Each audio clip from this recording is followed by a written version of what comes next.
Yeah, that is a grown man happily chewing on a wet piece of timber. And look, if you think his diet is tragic, wait until you see him hauling a whole-ass elk through the woods like some budget Tarzan. Here's the thing. Our blonde castaway isn't actually insane. He's just trying to survive by stuffing salty beef jerky down a lazy genius mage's throat, while praying that a giant, glowing fire spirit doesn't incinerate him on the spot, especially since the entire student body wants him expelled for crimes he didn't even commit, forcing him to play the villain by blowing up academy property and standing in the ashes, drawing his blade on a scheming maid just to keep the game's actual story on track. But the harder he tries to stay in the background, the more he ends up carrying merchant princesses on his back and holding the hand of a dying professor passing him the keys to the academy's deepest secrets, looking like some terrifyingly cold mastermind under the moonlight, when really, he's just a homeless extra clutching a disownment letter. Let's go back to day one. Inside a lavish room under a sparkling crystal chandelier, our disowned noble is having a very bad day as he sits with his back to us, listening to a laundry list of his family's sins before realizing, are they removing me from the family register? He grips his head in sheer panic because this means his life is completely ruined. And right outside the Grand Academy building, a guard dumps his worldly possessions onto the grass with a dry, "Thank you for your hard work all this time." Other students whisper, "Look, isn't that Ed Rothstaler?" While two gossiping boys walk past, noting how he got kicked out of his room, which is exactly what he deserves for trying to rig the entrance exams. He sits slumped on a bench surrounded by a dark, depressing aura, crying into his hands as the reality of his situation hits him. But to understand this mess, we have to look back at a glowing monitor in a dark room, where a dedicated player was obsessed with a magic school RPG called The Failed Swordsman of Sylvania. Usually when someone gets pulled into a game that one game of the year, they end up as a powerful young master or a broken SSS rank hunter. But instead of getting some god-tier cheat character, our blonde castaway gets dropped into the skin of a pathetic, third-rate villain who gets booted from the dorms at the very start of the story. Staring at his official disownment letter in the shadows, he screams, "I possess the worst of characters at the worst of timings." He waves his papers around in absolute horror, claiming he always lived a simple life without any greed, which only makes the nearby students mock him even harder for his sudden fake humility. Left entirely alone on his wooden bench, he takes a deep breath to calm his racing heart, and suddenly, a blue holographic stat window pops up right in front of him. He stares at his own reflection in disbelief, realizing his intelligence is crawling on the floor, and his physical stamina is basically non-existent. In the original game, this minor antagonist was just a brief obstacle who gets arrested, and our forest survivalist remembers that the guy ended up dead or begging on the streets. His blue eyes narrow with sudden, sharp focus, knowing that if he stays depressed on this bench, he will share that exact same tragic fate. So he exhales a long sigh and resolves to take action. He grabs the handle of his suitcase, looks up at the towering trees, and starts hauling his heavy luggage away from the campus. Deep in the sprawling northern woods of Aiken Island, he walks deep into the dense foliage, finally collapsing onto a mossy rock to catch his breath. Whirling a small twig in his hands, he calculates that while his family kicked him out, the academy itself has not actually expelled him yet, which is his ultimate golden ticket because Sylvania is a top-tier institution. If he can just lay low and graduate from this massive campus, he can secure a lifetime of easy wealth and comfortable living. So he writes the word graduation in the dirt like a holy vow. His eyes glow with absolute determination, even though his current reality is a pathetic set of base stats. He drags over a heavy wooden trunk, only to open it and find nothing but useless noble garbage like ceremonial cups and fancy daggers, meaning he has absolutely no food or shelter for the night. He finds a sparkling freshwater stream nearby, stretches his stiff arms, and starts chanting his wind spell, unleashing sharp blades of air that slice through the surrounding branches, only to collapse flat on his face from instant exhaustion. He sweats profusely, realizing his terrible stamina cannot even handle cutting down 15 trees, and his stomach begins to growl viciously from the intense magic drain. Desperate for any kind of sustenance, he casts an ignition spell to spark a fire, heating up a cup filled with tree bark, which he tries to convince himself looks exactly like grilled chicken breast. He takes a hopeful bite of the hot wood, instantly gagging at the wretched taste, and vomits it all right back up onto the grass. Wiping his mouth, he carves a notch into a log, gathers a fresh bundle of fallen branches, and starts dragging them together to build a proper camp. He hoists a heavy beam over his shoulder, struggling to hold the wooden frame together, until the entire flimsy structure collapses right on top of him. He groans in agony under the pile of timber, but he refuses to give up on this crooked wooden skeleton, standing back up with a growling stomach and fierce resolve. He even uses his own fancy silk clothes to lash the logs together, finally standing back to admire a completed rustic wooden shelter. Sitting quietly inside his brand new home, he suddenly gasps as a glowing blue system notification pops up, congratulating him on successfully crafting a basic shelter, confirming that the game's crafting system works perfectly in this world. His handiness skill is already at level 4, and as his stomach growls again, he combines his ceremonial dagger and a sharp stick to create a simple harpoon. Gripping his makeshift weapon, he declares, "Let's get something proper to eat." He stands poised at the edge of the water, wading into the rushing stream to hunt, and successfully skewers 2 plump silver fish. He uses another ignition spell to light a campfire, grilling the fresh catch over the open flames, and devours the delicious meat like a starving animal. But just as he is enjoying his meal, a flash of platinum blonde hair catches his eye, making him look up in sheer surprise,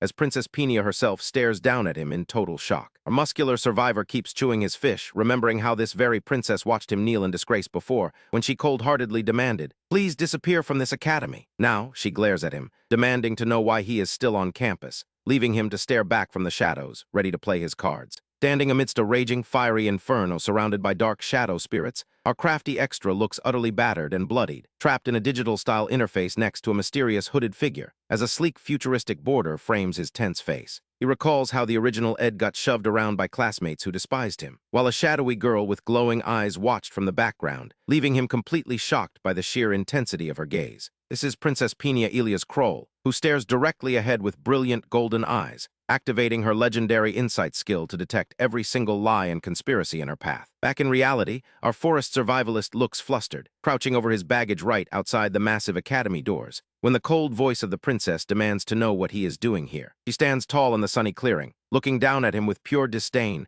furious that the school has not officially expelled him yet. A blonde castaway tries to explain that while he was kicked out of the dorms, he is still a registered student, but the princess cuts him off, stating she will keep her words short and commands him to leave. She threatens to personally lobby the academic board to have him expelled immediately, berating him for his shameful actions, while his precious cooking fish burns to a crisp in the foreground, ruining 3 days of starvation. He looks at her with absolute irritation, silently wishing she would actually keep her promise to be brief as she continues her loud royal lecture. Deciding he has had enough, he stands up and asks, "Aren't the royalty always guarded by heavily armed soldiers?" His eyes narrow into a menacing glare as he points out how incredibly foolish it is for her to wander this deep forest alone. The princess instantly prepares a magic spell, warning him that he will regret trying to threaten her. But our muscular survivor immediately drops to his knees, looking up with a perfectly calm, polite smile, and clarifies that he is only trying to thank her. Her golden eye glows as her insight skill triggers, searching for a lie in his gratitude, leaving her completely stunned when she finds absolutely none. He remains entirely composed, knowing that while the Rothsteller family is incredibly rich and influential, they secretly conduct horrific human experiments in their dark Gothic castle. In the main story, his family is destined to be utterly wiped out, meaning getting disowned now is actually a massive blessing that saves him from the guillotine. Staring down at his burnt, inedible fish,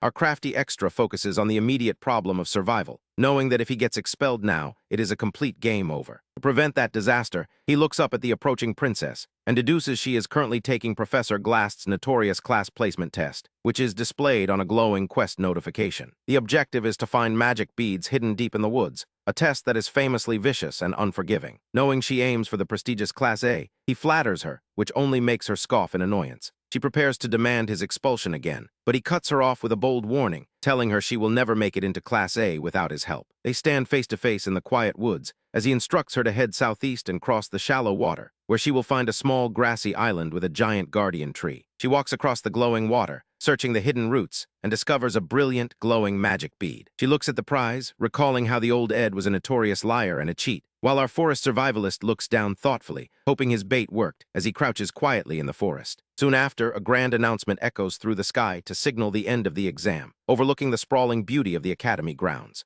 Professor Glast stands before the assembled students, ordering them to present their beads, his sharp glasses reflecting his strict academic standards. The nervous students hold up their various glowing prizes, only to gasp in horror when Glast places them all in Class F. He explains that only 3 students found the truly weak, low-magic beads required for Class A, naming the serious Zix, the composed merchant daughter Lortel, and lastly, the one who retrieved the highly charged bead from the guardian tree of Merelda. Glast points directly into the crowd, making Princess Peenia's eyes widen in realization, as he declares her the absolute top of the class. Meanwhile, our blonde castaway sits by the stream, lamenting his lack of strength to even hold a spear. He looks at his newly crafted crude fishing rod, holding a worm on a nail with a thoroughly bored expression. Back at the castle, Princess Peenia stands on the red-tiled floors, remembering her life of seeing through lies, which originally forged her incredible power of insight. No one has ever managed to escape her glowing golden eyes, which ripple like a single drop hitting still water. But because she has immense influence over the early storyline, holding that glowing golden bead and entering Class A threatens to shatter her sense of self, causing the original game's narrative to completely collapse.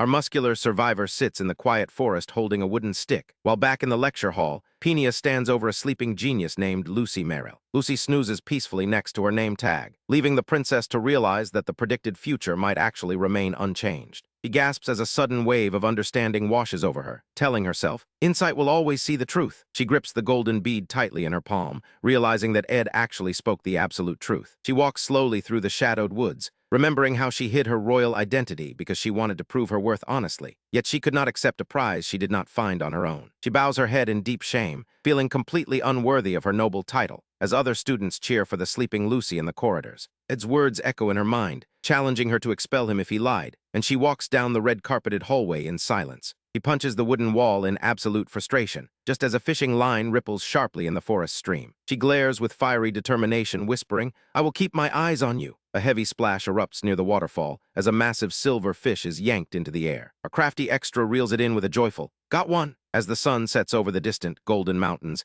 he starts sprint running toward the main academy building, panting heavily from the intense physical exertion and wiping the sweat from his forehead as he enters the courtyard. Students gather in the grand plaza, walking through the massive stone archways, as the official voice announces the start of the opening ceremony. The massive dining hall is packed with noble students enjoying a lavish feast, who immediately begin gossiping about how Ed has the absolute nerve to show his face here. A forest survivalist elegantly cuts a piece of juicy steak on his plate, eating calmly next to a mountain of empty plates, making three watching girls comment on how surprisingly refined his manners are. They decide to head over to the dessert table to grab some high-class sweets, leaving one thoughtful girl to look back in total confusion, noting that he feels like a different person. The new semester at Sylvania Academy kicks off under a beautiful blue sky, as the lecturers prepare the incoming students for the hard work ahead, while right outside the heavy wooden door of the dean's office, our disowned noble stands there looking like his entire life just flashed before his eyes. Inside, the dean is smiling broadly with a monocle perched on his face, which only makes Ed Rothsteller even more suspicious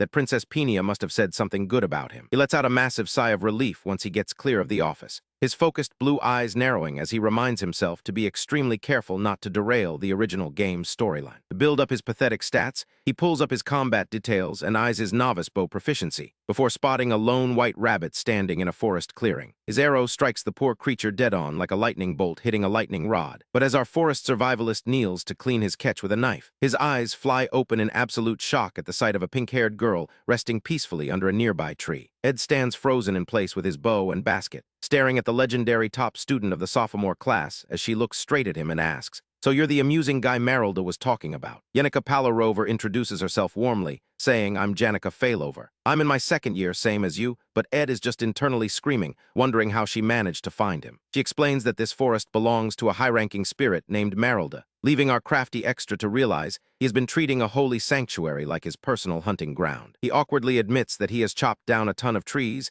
and killed a bunch of animals, but Yenica just giggles and assures him that Merrilda doesn't mind at all. Blushing slightly from her overwhelming friendliness, Ed tries to keep his distance from her, while she laughs softly and flashes him a warm, dazzling smile. She holds out her hands, which begin to glow with a soft, magical light, asking if he wants to try touching her spirit friend. But Ed flatly replies that he cannot see spirits, which leaves her looking momentarily surprised by his bluntness. He hoists his heavy backpack and shrugs off her invitation, while she watches him with a sudden, serious curiosity as he walks away into the deep woods to gather more food. Ed's face darkens with heavy thoughts, because he knows that in the original storyline of the game, this sweet pink-haired girl is destined for a terrible fate that he must absolutely avoid. Meanwhile, Yenica gazes after him and whispers that even a big wild wolf can have a tender heart, interacting with the soft blue light of her high-ranking spirit friend. He stands surrounded by a small fire bat and her massive spirit companion, wondering who this strange boy really is, and pouting about how she tried so hard to be nice only to get a one-word answer. She waves her hands in adorable frustration, before resting her chin on her hand and smiling, knowing they will definitely cross paths again near the white tree on the island. And cross paths they do, as she begins tracking him through the northern waters, following his trail through the mountain ranges and forest paths. Whether our muscular survivor is running sweatily through the woods, scribbling down notes frantically in a lecture hall while she watches him from above, washing his dirty laundry in a cold stream while she peeks from behind a tree, or eating fishy beef jerky in confusion, she is always there. Ed sweats nervously as he realizes he has a dedicated stalker, finally confronting her behind a bush where she tries to act like she is the one being followed. Yenica gasps in total shock when he reveals he knew she was there the entire time, and Ed decides to lean heavily into his villain persona, proudly declaring, "Know who I am. I'm Ed Rothsteller, the worst hooligan to exist." He demands to know why she is hanging around him, but she gently dismisses his self-proclaimed bad reputation as other people's judgment, flashing him a bright, trusting smile. Ed looks down in deep conflict, knowing that beneath her naive, bubbly exterior, she is a fiercely independent and strong-willed person. But as a dark, ominous purple aura begins to swirl in his mind, he cannot bring himself to return her warm smile, remembering the dark, glowing magical circles and the heavy chains that will trap her in the near future. Because Yenica Palarover is destined to become the tragic final boss of Act 1. He mutters to himself that he is a villainous scumbag who should not get involved, when she suddenly clasps her hands together and asks him for a massive favor. Our blonde castaway takes off his shirt and gestures to his miserable, scarred torso, explaining that he is completely broke and disowned, which leaves her looking absolutely petrified when he asks her to lend him some cash. He pleads with her to hook a friend up with a quick loan, unaware that her own family ranch back home is so poor that she relies entirely on her scholarship just to stay in school. This financial desperation is her greatest vulnerability, leaving both of them standing in awkward silence near his wooden shelter. Yenica looks away with a troubled expression as a dark shadow passes over her, while Ed is left to contemplate his own desperate struggle for survival. 3 days pass in a flash under a clear blue sky, and Ed is walking back from a successful hunt with his bow and another rabbit, vowing to keep his head down and stick to the original timeline. But when he reaches out to his wooden Linta shelter and touches the rough branches, he shrieks in absolute horror at the sight of a tiny intruder, as Lucy Mariel is fast asleep in a warm nest of his stolen blankets. The lazy genius stretches and lets out a massive yawn, complaining,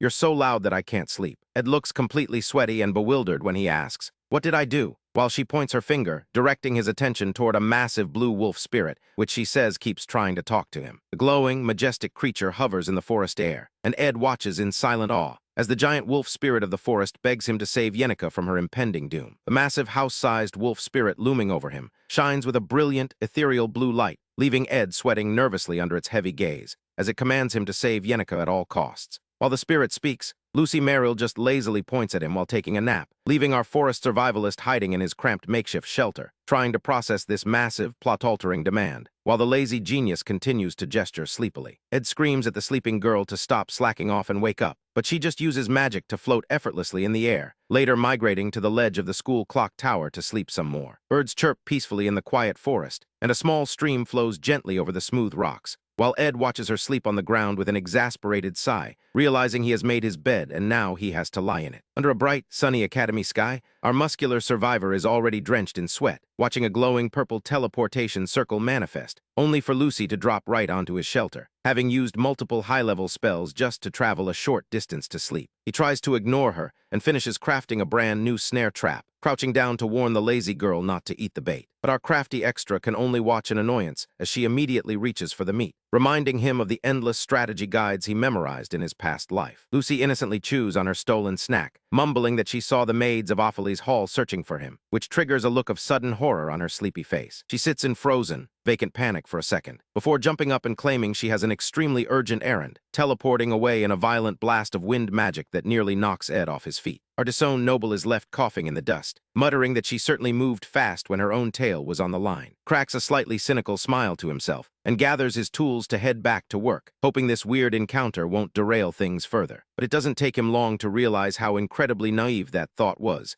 as a massive quest notification announces the start of joint combat training. The grand combat arena is packed to the brim with cheering crowds, while a student in a red uniform swings a blinding blade of light. Bells of glowing green energy light up the platform, and Ed is forced to stand in the crowd and participate. He scans the legendary figures around him, like the benevolent Princess Penia and the wealthy merchant daughter Lortel, along with spirit summoners and lazy geniuses floating in the air. The list of powerful rivals is absolutely endless, but our blonde castaway knows the most important player is the failed swordsman, Taylor McClure, who is currently gripping her blade with fiery determination. Ed tries to keep his sparkling eyes focused on survival, as a nearby student triggers a massive magical explosion, gets into a basic combat stance surrounded by green magical energy, when Yenica cheerfully runs up to greet him. She waves the newly released match brackets in his face, but Ed turns away, claiming he has absolutely zero interest in who he has to fight. But then his face goes completely pale, realizing that since his game character was supposed to be expelled by now, his opponent is a total wild card. He looks down at the paper and freezes at the bracket, which matches him directly against the suspicious Princess Penia herself. Before he can even panic, a booming megaphone summons Lucy Mariel and Taylor McClure to the main arena for their opening duel. Haley steps onto the stage in a focused combat stance,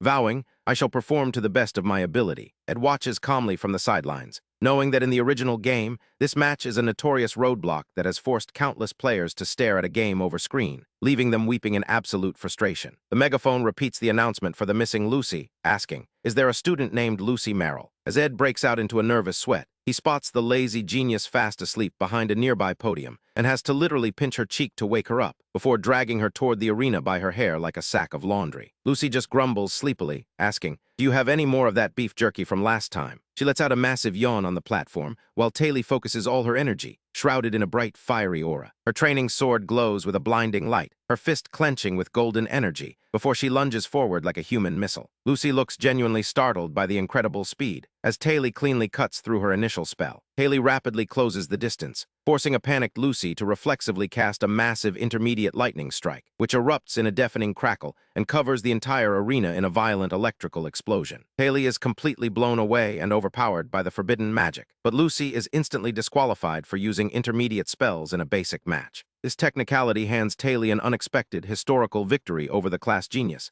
leaving Ed to cheer silently for the protagonist's survival. But the referee immediately shouts for the next match, signaling the start of Ed's own duel. Princess Peenia steps forward with a fierce battle cry, clenching her fist as she prepares to move, and unleashes a massive explosion of magical energy. Our muscular survivor is instantly blasted backward by the overwhelming force, as thick clouds of dust and smoke cover the entire arena. Ed is left crouching on the ground, completely battered, bruised, and exhausted, while Yenika watches in horrified, wide-eyed silence. The sheer gap in magical power is like trying to block a charging bull with a paper shield, as Lucy just yawns sleepily in the background. Ed groans in disbelief at how quickly his own match ended, realizing it was complete folly to charge a royal mage barehanded. But over on the other side of the arena, Taylor's scarred hand begins to twitch, gripping the cold stone floor in sheer frustration, as she wraps her knuckles tightly around her wooden training sword. With trembling determination, the young swordsman pushes herself up from the ground, refusing to let her defeat define her. Our disowned noble is still stuck dealing with the messy, high-stakes game logic as he tries to nurse his battered body back to health in this unforgiving wilderness, while a mysterious hooded figure monitors the digital interfaces of this world, reminding him that survival is a constant battle of calculations.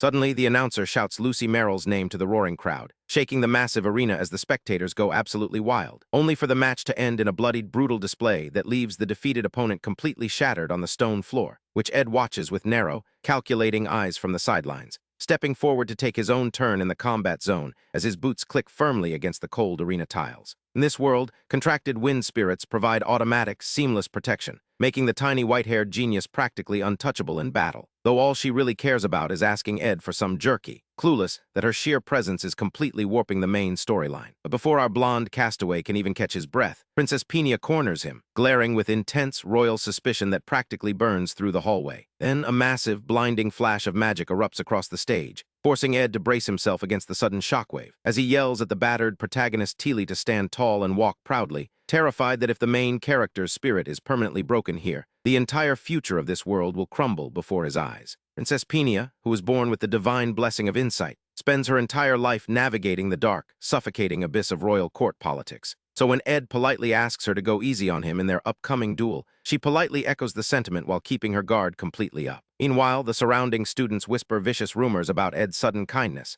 assuming he is just a malicious bully trying to play the nice guy, which only fuels their deep, collective disgust for his ruined reputation. But Peenia cannot shake the memory of his desperate, panicked shouting, sensing a strange, hidden truth behind his apparently shameless behavior. With the crowd cheering, the official battle finally begins, and the princess unleashes a massive, swirling torrent of water magic, aiming to test his true strength in a single, decisive exchange. Ed stands perfectly still in the path of the oncoming magical wave, and gets absolutely blasted backward like a ragdoll caught in a storm, instantly surrendering the match with a quiet, painless groan. The princess stands there in absolute, jaw-dropping shock, realizing he deliberately chose not to block her water sphere, while the oblivious onlookers laugh and mock him for his pathetic defeat. Peenia stares at him with burning, golden eyes as he limps away, noticing that our forest survivalist never made eye contact with her even once, as if the entire royal family was completely beneath his notice. Desperate to fix the story, Ed sprints through the academy corridors, only for the furious princess to suddenly block his path in a doorway. She screams in utter frustration, accusing him of throwing the fight, feeling completely overwhelmed by the crushing pressure of her own royal duties,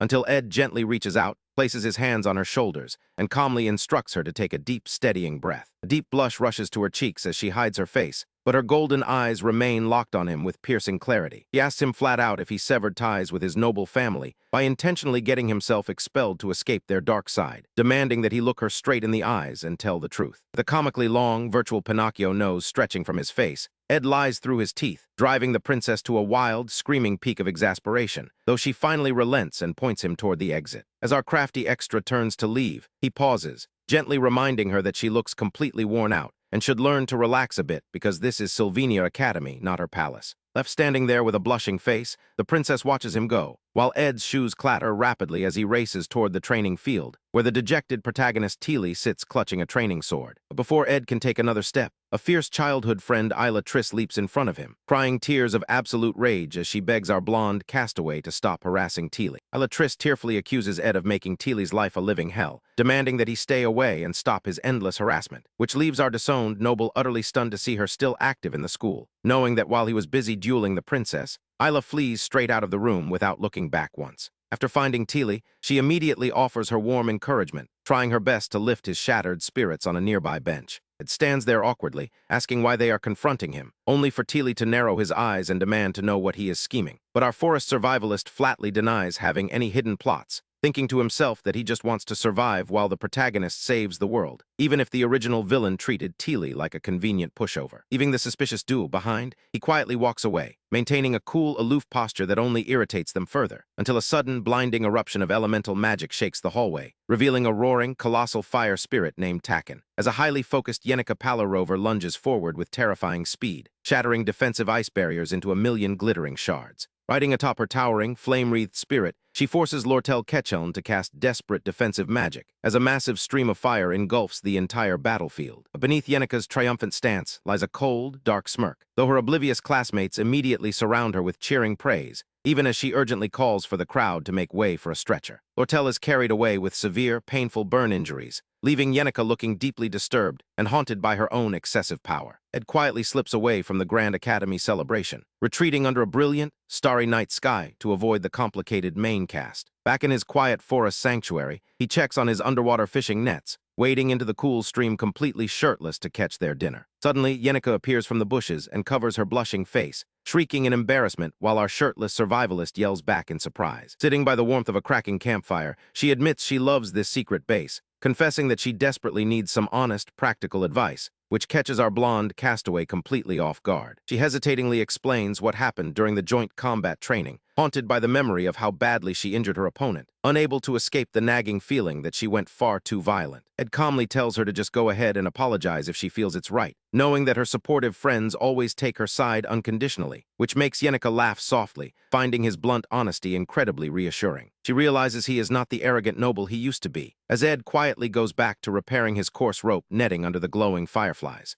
Walking through the grand halls of the Academy the next day, Ed reflects on how insanely difficult this game's storyline can be, recalling the numerous brutal bad endings awaiting careless players, such as Teely getting kidnapped and murdered if the Golden Daughter gets involved, or Isla falling off a steep cliff to her sudden, tragic death, and even Teely burning to ash in the fire spirit's roaring flames. Suddenly, he realizes he is being closely followed and confronts Lortel, the Golden Daughter herself, who stands with neatly bandaged legs and a sweet smile, asking if she can buy 2 hours of his valuable time, leaving our crafty extra to realize that the chaotic gears of fate are already turning. Shrewd Golden Daughter wastes no time in tracking down our blonde castaway, sliding right into his personal space to confidently announce, "I'd like to buy 2 hours of your time, Senior Ed," which immediately sets off alarm bells because this girl is destined to become the story's ultimate hidden hero, a tragic figure treated as a villain from the very beginning, whose agonizing loneliness and true colors only get revealed to players much later, leaving him totally frozen, while she snaps him back to reality by waving a hand in his face. Ed immediately turns on his heel and starts walking away, prompting her to scurry after him with excuses while Ed flatly warns, "Don't say things you don't mean." Our rugged young master makes his counteroffer with absolute calm, before she bows with a performative flourish and bathes him in sweet, artificial praise, which immediately earns him the undivided attention of Lortel,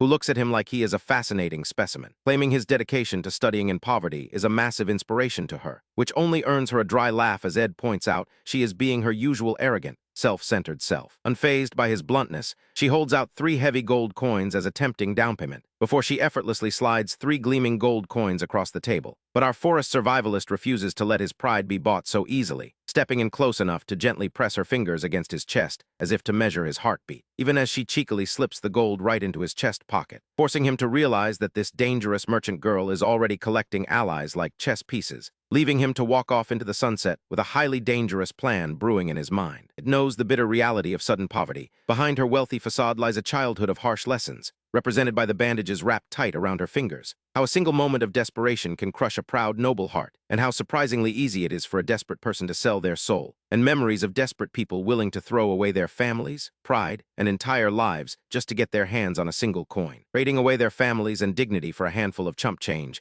leaving her to stand alone in the cold academy hallways, realizing that she has never actually met someone she couldn't buy, which is exactly the kind of pathetic breakdown Lortel was hoping to watch, only for her to find it incredibly amusing when Ed flips the script, which is why she throws him a sharp, knowing glance, testing his resolve, returning her gold to purchase her own influence instead, making our wild camp builder grit his teeth in sheer frustration, because he knows exactly what kind of game she is playing, leaving our disowned, noble sweating bullets over the terrifying prospect of getting crushed between these two monstrously powerful girls. Bit later in the academy corridors, Lortel corners our pink-haired elementalist, yet she remains entirely relaxed in the dim corridor, who barely recognizes the merchant girl with her long hair flowing down, her eyes flashing with a predatory green light as she calculates how to bend this strange noble to her will. As Lortel brings up the devastating magic duel they shared during the joint combat practice, claiming she simply wanted to apologize and pay her respects to the top sophomore, even though her arm is still wrapped tightly in thick bandages from the encounter. Lortel acts completely unbothered by the lingering injury, before casually asking how Yenika's recent forest chat with Ed went.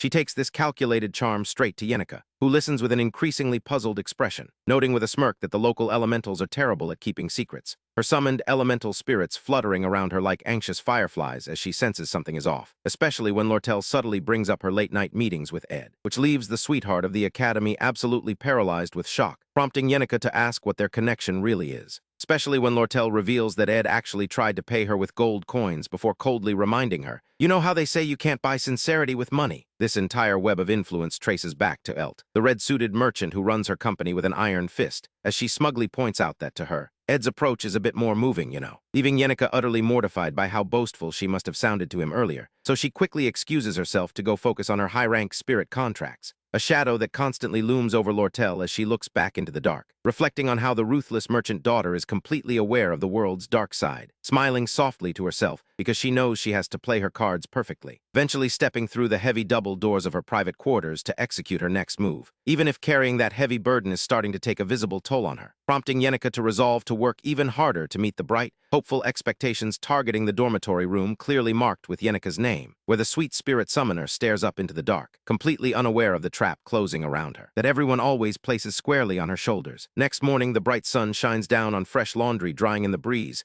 Meanwhile, back at the campsite, a sleepy white-haired genius complains about the smell just before a sudden magical draft blows Ed's wet laundry right into the dirt, catching our sweat-soaked survivor completely off guard with a towel draped over his head, revealing an academy maid standing there with a large wicker basket, who explains that Yenika has been talking about him non-stop back at the dorms, though she clearly did not expect to find a former high noble living like a wild castaway in the bushes. Remains completely polite to the staff when a formidable silhouette looms in front of the trees, revealing the academy's head maid standing with her hands on her hips, completely unimpressed by his rustic lifestyle, as she holds out a packed picnic basket filled with leftover ingredients, gently insisting that she does not need to treat him with such rigid, noble respect, even when she coldly offers to let him talk down to her like he used to, her sharp eyes narrowing to make sure he doesn't try anything foolish, which he smoothly laughs off because he knows better than to anger the hardworking maids. Ed tries to laugh it off, offering a light-hearted remark about the unexpected delivery, clasps his hands together with a painfully awkward smile, and quickly pivots back to his daily grind, especially when they are bearing a massive treasure trove of fresh berries, eggs, and greens, which pairs beautifully with his newly built fish traps and drying meat racks. He places a crude metallic goblet directly over the hot campfire stones, allowing him to cast a swift combustion spell to get his cooking fire roaring like a furnace, ready to test his fully maxed-out ignition and wind blade abilities, as his magic skills steadily level up to match his incredible crafting talents. Just as he finally sits down to enjoy a peaceful, quiet sunset, lifting the glowing vessel toward the twilight sky to trigger the combination. A strange, blinding star-like light suddenly flashes in the darkening purple sky, only for his eyes to stretch wide in pure terror as the unstable magic reacts violently, erupting into a massive beam of magical energy that shoots straight out of the ground, detonating with the force of a small tactical nuke right in the center of his campsite, blasting our muscular survivor backward through the air like a ragdoll, leaving him pinned beneath the smoking, shattered wreckage of his own camp shelter. As he stares up at the rising smoke and can only mournfully whisper, "My precious camp," our blonde castaway stands in absolute disbelief, staring at the soot-covered genius who just leveled his campsite, wondering how the world's most powerful mage almost sent them both to the afterlife. The shivering girl explains she only teleported here to escape their head maid, Miss Maya, who was stomping toward her to drag her back to class, clenched fists ready to drag her back to class like a naughty kitten. Looking down at the smoking crater where his cozy home used to be, our forest survivalist takes a deep breath, reaches for a stout wooden stick, and points it right at her forehead as she casually asks him for jerky. And she squeaks in surprise instead of casting a shield. He realizes the legendary prodigy is completely wide open, sparking a brilliantly manipulative idea in his mind. And she blew up his hard work. He decides she's going to pay off her debt through manual labor, vowing that this punishment is for my house that you just destroyed. With his camp in ruins, he retreats to the quiet academy library, devouring books on architecture and timber treatment to rebuild his shelter, planning every smooth log and finished roof like a seasoned contractor. Just as the closing bells start to ring through the halls, an apprentice librarian named Elka Islan approaches his pile of books, warmly admitting that seeing him study really boosts my motivation to study as well. The young girl waits expectantly at the desk, silently begging with her eyes for him to share his name, so our muscular survivor reluctantly introduces himself as Ed. Hearing his notorious full name makes her gasp in shock, but she quickly points out how different he is from the wicked rumors, having watched him easily digest several advanced elemental textbooks. She scoffs at the arrogant labels people throw around, concluding that the school gossip is never to be trusted, before giving him a bright, genuine smile as he turns and walks away into the evening wind. He cheers him on and bids him a safe journey home, but as she turns back to tidy up her station, a blinding flare of magical energy erupts, shattering the peaceful library as Yenika's eyes fly open in shock, and heavy grimoires fly off the shelves like plates tossed in a kitchen brawl. Outside, a massive pink magical beam strikes the academy grounds, casting a dreadful glow over the temporary camps in the student plaza. Panicking students recognize the terrifying spirit magic, pointing at the glowing summoning rune on the ground, which is pulling Glaskin, the highest-ranked spirit of darkness, into their world. Princess Peenia stands with her arms crossed, explaining that only one student has the legendary spirit resonance to summon this many entities, as a possessed Yenika Palarover glares through dark purple flames. The crowd watches in silent horror at their beloved classmate, while the princess warns that the academy's defensive barrier will only buy them a few fleeting minutes of safety. Our disowned noble urges the crowd that they must storm the student center, while the combat students prepare their gear for a desperate clash, and Captain Claire notes that the royal guard outside are completely cut off. The clever alchemist Elvira Aniston points out they must break this from the inside, rallying the students to join forces, claiming they can easily defeat a high-rank spirit if they work together. While Clebius Nortondale instantly panics and refuses the suicide mission, two massive intermediate spirits emerge above the buildings, forcing Ed to ask if they really plan to take down Yenika by force. But the magical energy only continues to swell, as terrified voices warn that there are much greater threats waiting inside, specifically two massive, high-ranking spirits guarding the halls. The rampaging fire spirit Tarkin and the dark spirit Velosfer are both active, as Clebius screams that that's suicide and refuses to take another step, while others wonder how a single student could possess such godly power. Senior student explains that the dark spirit is actually supplying the power, using the summoner as a mere medium, as these demonic entities take complete control of their masters, turning them into helpless prey. As the horrific horned demon watches from above, our forest survivalist tells the group that debating her power is useless, since their only priority right now is deciding how they are going to survive. He steps forward and asserts that only one person can lead them, addressing Princess Peenia to give the word, as the gathered students wait in a tense circle. Acknowledging the massive burden she carries, she tries to offer her companions some peace of mind, declaring that only her guard Claire and the top-tier students will enter. Ed warns the chosen fighters to steel their hearts for the clash, declaring with absolute authority that I'll take the responsibility, just as a scouting student runs up to report that the staff are out of reach. With the potion archives and Audrey Hall completely shut down, the princess realizes they are the only ones left to act, until a panting student shouts that two people are still trapped, having run all the way from the library. The girl gasps that an apprentice librarian is still in the building, causing Peenia to demand her name, which is immediately revealed to be Elka Islan. Hearing this, the fierce classmate Jix grabs her shoulders in panic, clenching his fist and declaring that he has to rescue her immediately, knowing the gentle girl has absolutely no way to defend herself. His blonde companion urges him to calm down since the library is too far, insisting they must focus on subduing Yenika first, hoping the sophomore student trapped with Elka can keep her safe. They look to the crying girl in glasses to identify the senior, roughly demanding to know who she left behind, until she finally stammers out his name. The crowd gasps in absolute horror to hear it is Ed Rothstaler, as she tearfully explains that she left him studying late because she was annoyed, leaving the students to shudder at the thought of that wicked scoundrel. They worry that the innocent apprentice is stuck alone with a monster, panicking over what that shameless noble might do to her, while Jix cracks his knuckles in a silent rage. The blonde classmate begs them to wait a minute, wiping the cold sweat from her forehead, as a massive beam of pink magic erupts once again. They look up in sheer confusion, watching the sky flash with magical fires, when suddenly, a student collapses as a pack of snarling beasts lunges,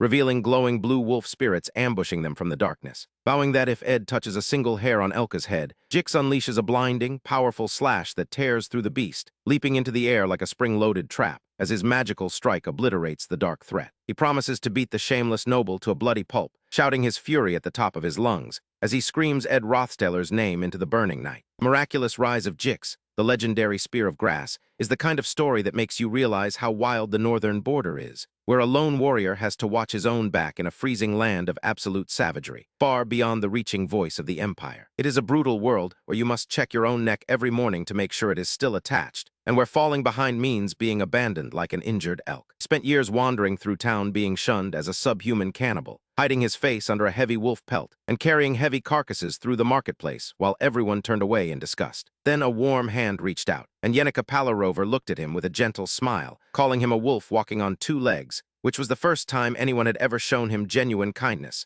making him weep for the lonely years he had endured in the dark. He had lived such a lonely life, but Elka and her father welcomed him into their home, giving him a place where he truly belonged, as the savage life became a distant memory and the wild pup grew into a civilized man. Yet if anyone ever dared to threaten his precious savior, he would gladly unleash his blade, leap through the air with a glowing red aura, and become a wild beast once again, which is exactly why he is running like a madman to find her, ignoring all the nasty rumors about Ed Rothstaler being a disgraced harasser, as he kicks open the door to find our crafty extra sitting on the floor. Ed looks up in surprise at the sudden intrusion, and Jix immediately rounds on him, screaming to know where Elka is, grabbing our forest survivalist by the collar and demanding answers, until he looks past him and calls out her name in panic. He sees her curled up safely on the floor, and lets out a ragged sigh of relief upon finding her completely unharmed. But as his racing heart starts to slow, Jix notices the room layout, realizing the massive, heavy bookcases were carefully arranged to form a protective barrier around her, with thick blackout curtains blocking the windows from the eyes of berserk spirits, and a written message advising her to stay calm and safe. The realization hits him like a physical blow, because the fresh bloodstains on the floor do not belong to Elka, but lead directly to a glowing doorway where someone fought to protect her despite being severely injured. He looks at the bloodied boy sitting silently under the stone statue, realizing this was all the work of Ed Rothstaler, and wonders why on earth a supposed villain would go so far for a stranger. To understand how things got this messy, we have to go back 3 hours earlier, when floating books began to swirl inside the library as the magical disturbance began. Seeing a massive purple magical seal erupting in the evening sky, our disowned noble merely wiped his bloodied forehead and prepared for the worst. He had planned to eat his beef jerky and do research all night, knowing Yenika was out there commanding her powerful spirits.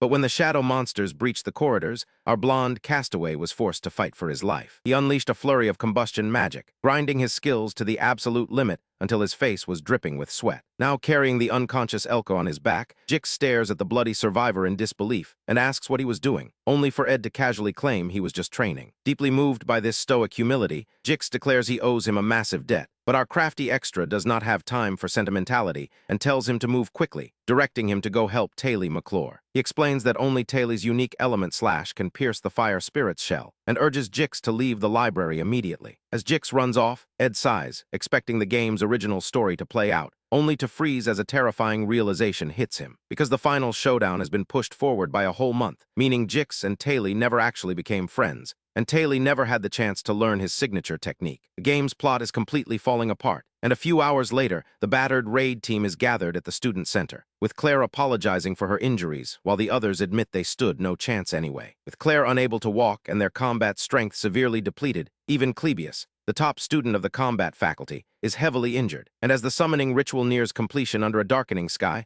our muscular survivor steps forward and calmly announces that they must split the raid team in two. As our forest survivalist steps forward to propose splitting the raid party into two, the gathered students look at him in absolute shock, with Clebius instantly losing his temper and demanding to know if this is some kind of sick joke, until Lortel steps in and tells everyone to hear him out first. It explains that Tarkin's impenetrable fire shell makes direct combat impossible, while the dark spirit possessing Yenica continues to complete the summoning ritual, meaning they must use one team to distract the giant fire lizard, while the other slips past to subdue Yenica directly, a strategy that many of the battered students see as an absolute suicide mission. Our blonde castaway calmly reminds Lortel that they are out of options, and when the group asks who could possibly be crazy enough to play bait, Lortel dryly points out that they are basically choosing who gets to die today, prompting a brave student to volunteer before Ed flatly shuts him down, declaring that they are not picking sacrificial lambs. Instead, Ed announces a team of just 3 people is more than enough, listing himself, Clebius, and Lortel as the bait, which the two of them immediately and respectfully decline. But with time rapidly ticking away, Princess Peenia lets out a heavy, exhausted sigh, and uses her absolute imperial authority to order the plan to proceed. She commands the main strike team to bypass Tarkin and subdue Yenica, while leaving the bait duty to Clebius, Lortel, and Ed, firmly telling them to survive at all costs, as they split up and charge down the dark corridors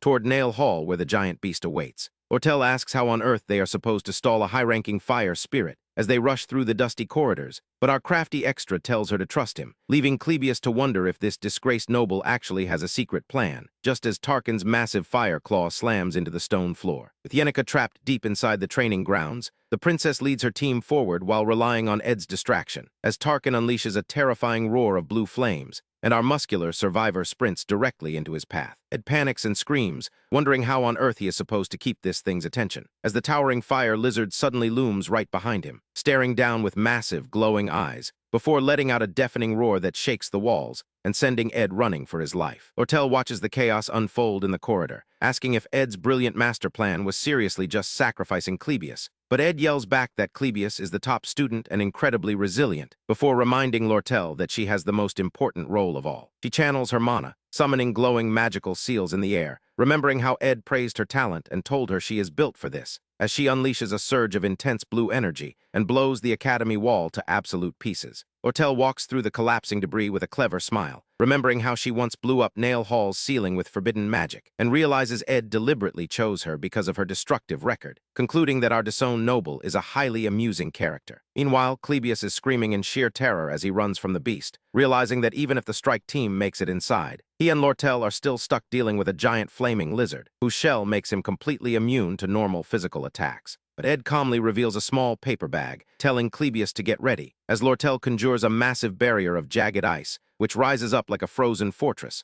only to be instantly shattered by Tarkin's overwhelming flames. The massive shockwave propels Ed backward through the air, leaving him bruised, battered, and gasping for breath on the floor, while Lucy Merrill is shown peacefully sleeping nearby. Desperate to mobilize this sleeping monster, our forest survivalist scoops her up and carries her like a sack of potatoes, while she whines about wanting a nap, completely ignoring the apocalyptic magical battle raging around them. But as Lucy sniffs the air, detecting the rich scent of beef jerky, Ed forcefully stuffs the paper bag into her mouth to silence her, leaping from the balcony with the gagged girl in his arms, just as Tarkin fires a devastating beam of blue energy. He throws her directly into the path of the incoming blast, leaving the poor genius mage to cry in tearful, muffled frustration, while our disowned noble watches the fiery explosion from a safe distance. Yenica's mind is a quiet hall of echoing praise, where her parents' voices tell her how proud they are of their lovely daughter, before the memory shifts to a warm embrace that should feel like a sanctuary, but feels more like a cage, especially when her classmates crowd around to call her the shining hope of the sophomore class. Their cheerful smiles are masked in shadow as they load her shoulders with all of their expectations, until the crushing weight of their collective trust turns into a raging purple fire that consumes her from the inside out, forcing her to stand barefoot on a floor of shattered glass and blood while their voices praise her anyway. And a massive blue explosion shatters her dark thoughts, clearing the smoke to reveal the rescue team as they finally make it into the chamber, where Taylor steps forward with his sword raised to face the corrupted classmate. But Yenica looks up with glowing red eyes, whispering, "I should greet them with a smile as always," even as dark magical chains bind her wrists and drag her down into a living nightmare. terrifying demonic beast with glowing crimson eyes lunges out from a purple void, tearing its way through a dimensional rift to defend its possessed host, while our disowned noble stands his ground, staring straight into the mouth of the roaring tempest. Covered in blood, Ed quickly realizes that the final showdown at Nail Hall is already underway, and though his broken body screams at him to lie down and let the game's actual hero finish the job, our forest survivalist refuses to let his hard-won timeline fall apart. He watches as Yenica screams in agony inside her cage of dark fire, while Lortel points out that their exhausted little cat mage Lucy is currently curled up on the floor. The sleepy genius mutters,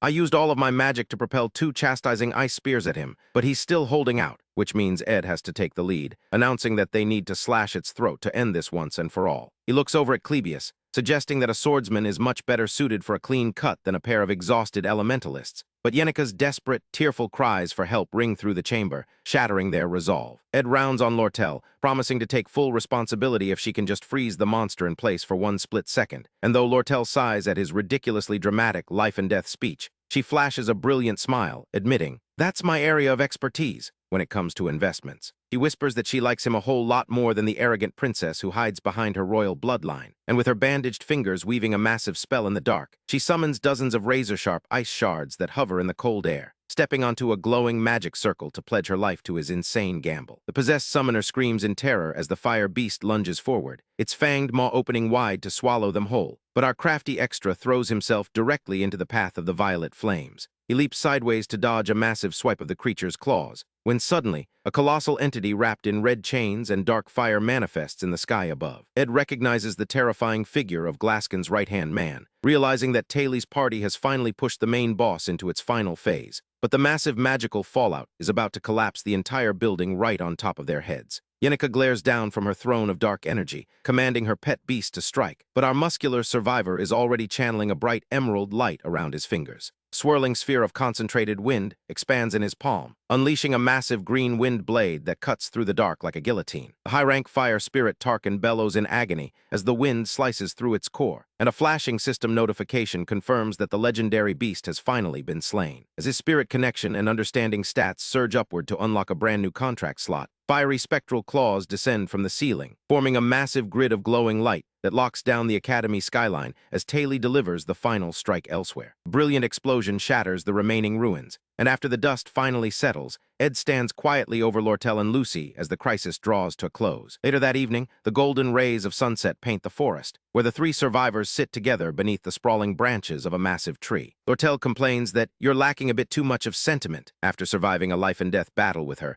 before offering her hand to formally introduce herself, only to reveal a palm overflowing with gold coins, teasing, "I won this time," with a playful wink. She bids him a playful farewell, leaving our disowned noble staring at his empty hands, desperately hoping he never has to deal with her complicated schemes again. As he heads back to his camp, Taylor approaches from the shadows, bowing deeply to declare that a debt is still a debt as he expresses his gratitude. Clebius immediately starts shouting that Ed is a dangerous snake who will backstab them the second he gets a chance. But Princess Pina instantly cuts him off, commanding him to shut his mouth. The princess turns to Ed, offering to recommend him for a high-ranking position in the student council. But Ed calmly declines, insisting that Lucy and Taylor deserve all the glory for saving the Academy. He walks away with a quiet, bloodied smile, content to let the main characters have their spotlight, knowing that he has successfully guided them through the first act of this dangerous world. But deep in the shadows, a mysterious masked man in a tailored suit adjusts his hat, watching the Academy with a cold, calculating gaze. As Ed stares into the swirling, hellish flames of his memories, he can't help but shudder at the shadowy figures looming over him, especially when he remembers the terrifying sight of Yenica covered in blood and laughing with a cold, hollow smirk that still gives him goosebumps. Standing by a tall tree, Ed asks Lortel if she has any idea why their gentle classmate went completely berserk, and the merchant's daughter admits she once sneaked a peek inside Yenica's private dormitory room. Every single inch of that space was stuffed with gifts, thank you cards, and letters of appreciation, leaving the poor girl with absolutely no room to even open a textbook on her massive desk. The endless messages of support pinned to her walls were like a mountain of heavy rocks crushing her shoulders. But because she was too kind to ever put them away, she carried that exhausting burden alone, desperately trying to live up to everyone's expectations like some flawless fairytale princess. It was the perfect breeding ground for a dark spirit like Velosfer to slip into her heart and exploit her hidden misery, accelerating the entire joint combat crisis by a whole month because our blonde castaway inadvertently shifted the timeline. By building a perfect, cozy napping spot in the northern forest, Ed had accidentally lured the genius lightning mage Lucy to his camp, which meant Lucy was never there to defeat Taylor during the exams.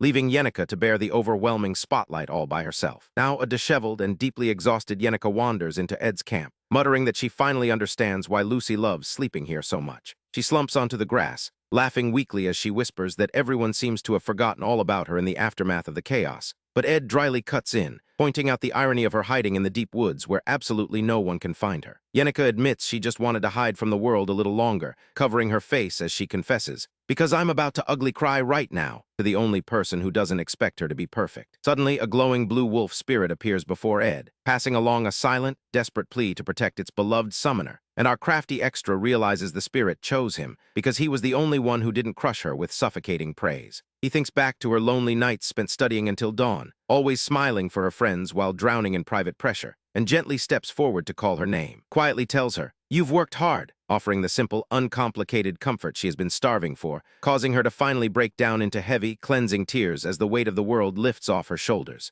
As she weeps, the dark fog of her mind clears, and Ed looks up to see a spectacular sight, noticing hundreds of glowing, colorful spirits floating in the air that were completely invisible to him before. Flashing system interface reveals that his spirit connection and spirit understanding have both maxed out at level 10, prompting notifications that several low-rank elemental spirits are suddenly eager to make a contract with him. Even the legendary high-rank wind spirit Merylda is showing extreme interest in our forest survivalist. In the following days, Yenika willingly confesses to her mistakes, accepting full responsibility for the magical disaster. And though Lortel pulls some serious financial strings behind the scenes to save her from expulsion, the Academy still strips the proud summoner of her scholarships, her titles, and her luxury dorm room. Her classmates throw her a massive celebration anyway, treating her return like a heartwarming scene from a coming-of-age drama. Though her close friends Annie's and Clara notice that her shoulders look a little droopier than usual. They corner her at an outdoor tea table, trying to cheer her up. But Yenika completely blindsides them by blushing furiously and asking why romantic feelings are so incredibly confusing. She stammeringly claims she is just asking on behalf of a friend who keeps having a very specific, recurring dream, where she is sitting in a sunny field of blooming wildflowers,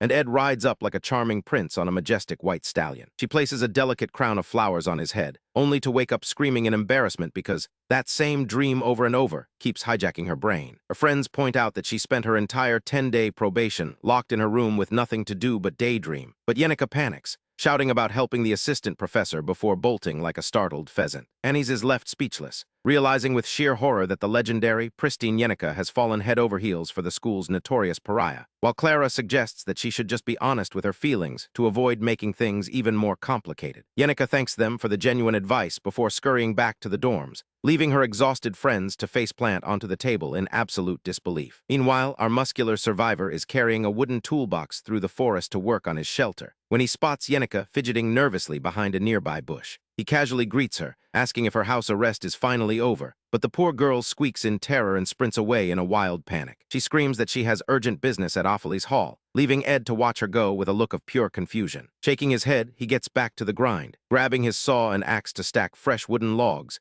erecting a solid wooden frame for his brand-new cabin in the middle of the wilderness. He even has to deal with a sleeping Lucy, whom he has literally tied up with a rope like a stray cat to keep her from stealing his food, before accidentally hammering his own thumb and letting out a loud shriek of pain. Once again, Yenika happens to run past, squealing in shock at the absolute chaos of his camp, leaving our disowned noble to nurse his bruised finger and wonder if he will ever get a single moment of peace. A forest survivalist is finally relaxing on his back, but his peace is cut short by a tiny white-haired genius using his roof as a personal mattress, prompting him to grumble that this isn't a damn nap tower. Before he can evict his sleepy tenant, a pair of pink braids approaches, and Yenika stammers out a ridiculously loud greeting, waving frantically as our blonde castaway sits up, completely bewildered by her sudden burst of energy. To understand this sudden visit, we have to slip back to her dormitory, where she was brushing her hair and gushing about how shockingly well-built Ed's campsite is, only for her maid friend Belle Maya to ask how she even knew about the cabin, forcing a blushing Yenika to squeak that she just saw it while passing by. Belle gently grooms her pink locks, admitting that Ed's self-made shelter is indeed remarkable, which only fuels Yenika's desperate desire to go poke around inside, claiming her curiosity is purely academic, which Belle dryly confirms is an extremely expected and natural human phenomenon. Armed with this bulletproof logic, Yenika's eyes literally turn to hearts, as she rapidly recites Belle's exact words to Ed, claiming she was just strolling by after seeing a spirit, gesturing so wildly that our crafty extra can only scratch his head, wondering why the local spirits didn't just tell her he built a cabin. He turns bright red, stuttering that they only told her a tiny bit, while her eyes completely lock onto his thick, vein-streaked arm muscles, puffing on a pipe like a confused old philosopher to hide her absolute panic, and muttering that she doesn't really know how he lives out here. When our disowned noble asks if she wants to come take a look inside, her face lights up with absolute joy, and she lets out a victory cheer so deafening, it jolts a sleeping Lucy right off the roof in sheer terror. Later that evening, the two sit by a crackling fire, where Ed stares into his tea, feeling heavily weighed down by his mounting debts to Lortel, and wondering how he will ever pay back the tuition loans his friends offered, only for Yenica to stare back with a completely deadpan face, and drop the ultimate piece of financial wisdom, asking why on earth he thinks he actually has to pay back what he owes. This bizarre logic makes sense when you look at the mountain of gifts in Yenica's old room, representing the suffocating weight of everyone's expectations, which is why she willingly downgraded to the outdated Dex Hall dorms, swapping a luxury single room for an 8-person bunk bed, just to escape the constant, burning envy of her peers. He holds her warm mug, softly offering him a place to escape, which makes Ed smile and reply that he doesn't mind her visits at all, bringing a warm, radiant smile back to her face, as she gently asks him to promise to tell her if things ever become too overwhelming, and looking deep into his eyes, vows that she will help him at all costs. Ed is touched, but his practical mind is already drifting, because he knows the peaceful days are about to end, and under the quiet starlit sky, he silently thanks her, knowing that while he will easily survive, the game's actual protagonist, Taylor, is about to enter a world of pure, unadulterated suffering. Outside the cabin, a torrential downpour begins to swallow the academy, signaling the grand opening of Act 2, where Sylvania's legendary sealed grimoire, a book capable of rewriting the laws of nature, sits locked behind glass, waiting to unleash a literal tempest, while a blonde student in a red jacket stands in the shadows. Watching the book from the dark is Lortel, who mutters that the entire academy is about to be consumed, as the island is battered by relentless rain, and a dark carriage rolls through the muddy paths, while students gather with burning torches, screaming for equal treatment. Demands are signed in blood and sealed, while Lortel smiles from her dry window, holding an envelope that will seal the fate of Opheles Hall, as a mob of furious, wet students surrounds the building, led by a mysterious figure in a dark red cloak. Torches are thrown and ignite the carpets, sending roaring flames tearing down the grand corridors, while the Academy's elder leadership sits in stunned silence, and Lortel cold-bloodedly watches the destruction, noting that this stormy sky feels exactly like her childhood in the slums. Rain pours over the massive stone spires, while a hooded figure creeps through the shadows, finding Yenica staring out a dark window, muttering about how lonely she feels, entire unaware of the massive, glowing-eyed specter looming directly behind her. Outside, the mob screams for equality, raising their fists in front of the locked doors, while a terrified maid tries to run and sound the alarm, only to be violently grabbed from behind and dragged screaming into the pitch black. The deafening crash, the heavy entrance doors are kicked wide open, allowing the chanting, rain-soaked mob to flood inside, directed toward the fourth-floor maintenance office by their mysterious inside man, who a spectacled student realizes is the one Lortel bought off, as the wet hood falls back to reveal none other than our main survivalist, Ed Rothstiller. Midst a fiery vision of nightmarish shadows, our disowned noble stands bruised and exhausted, staring up at a cold, digital interface that outlines his harsh survival path in this unforgiving world. But in reality, his current focus is much more practical, as he checks his newly unlocked archery and combat stats, reaching out to harvest wild forest fruits and drawing his bow to hunt a deer. Just as he takes aim at his prey, he is forced to freeze in pure disbelief, as a completely oblivious maid strolls directly through his shooting lane, followed by a muscular student loudly counting his push-ups in the brush. Make matters worse, his camp is never truly quiet, since the tiny white-haired terror has practically moved in, hovering near his window to demand he add a back door, and bombarding our forest survivalist with highly impractical architectural advice about adding glass windows and a rooftop skylight to his simple log cabin. Thankfully, his pink-haired savior arrives with a bowl of fresh eggs, courtesy of her maid friend Belle Maya, and immediately rolls up her sleeves to show him how to whiten clothes by stomping on them in salted water, humming happily as she shares secrets from her family's ranch. Ed warmly tells her she is the absolute best, which immediately causes her to blush, turn away, and nervously stutter, before glaring toward the roof and darkly asking exactly how often Lucy hangs around his camp. Once night falls, however, the romantic comedy vanishes, replaced by soft, plodding footsteps in the dark, as Lortel Ketchhelm emerges from the shadows with her maid, smiling sweetly as she announces she needs his help, admitting she had no choice but to ask him for this favor. The reason for her visit is simple, because the student who was supposed to play the villain in this act picked a massive fight with the main protagonist Taylor,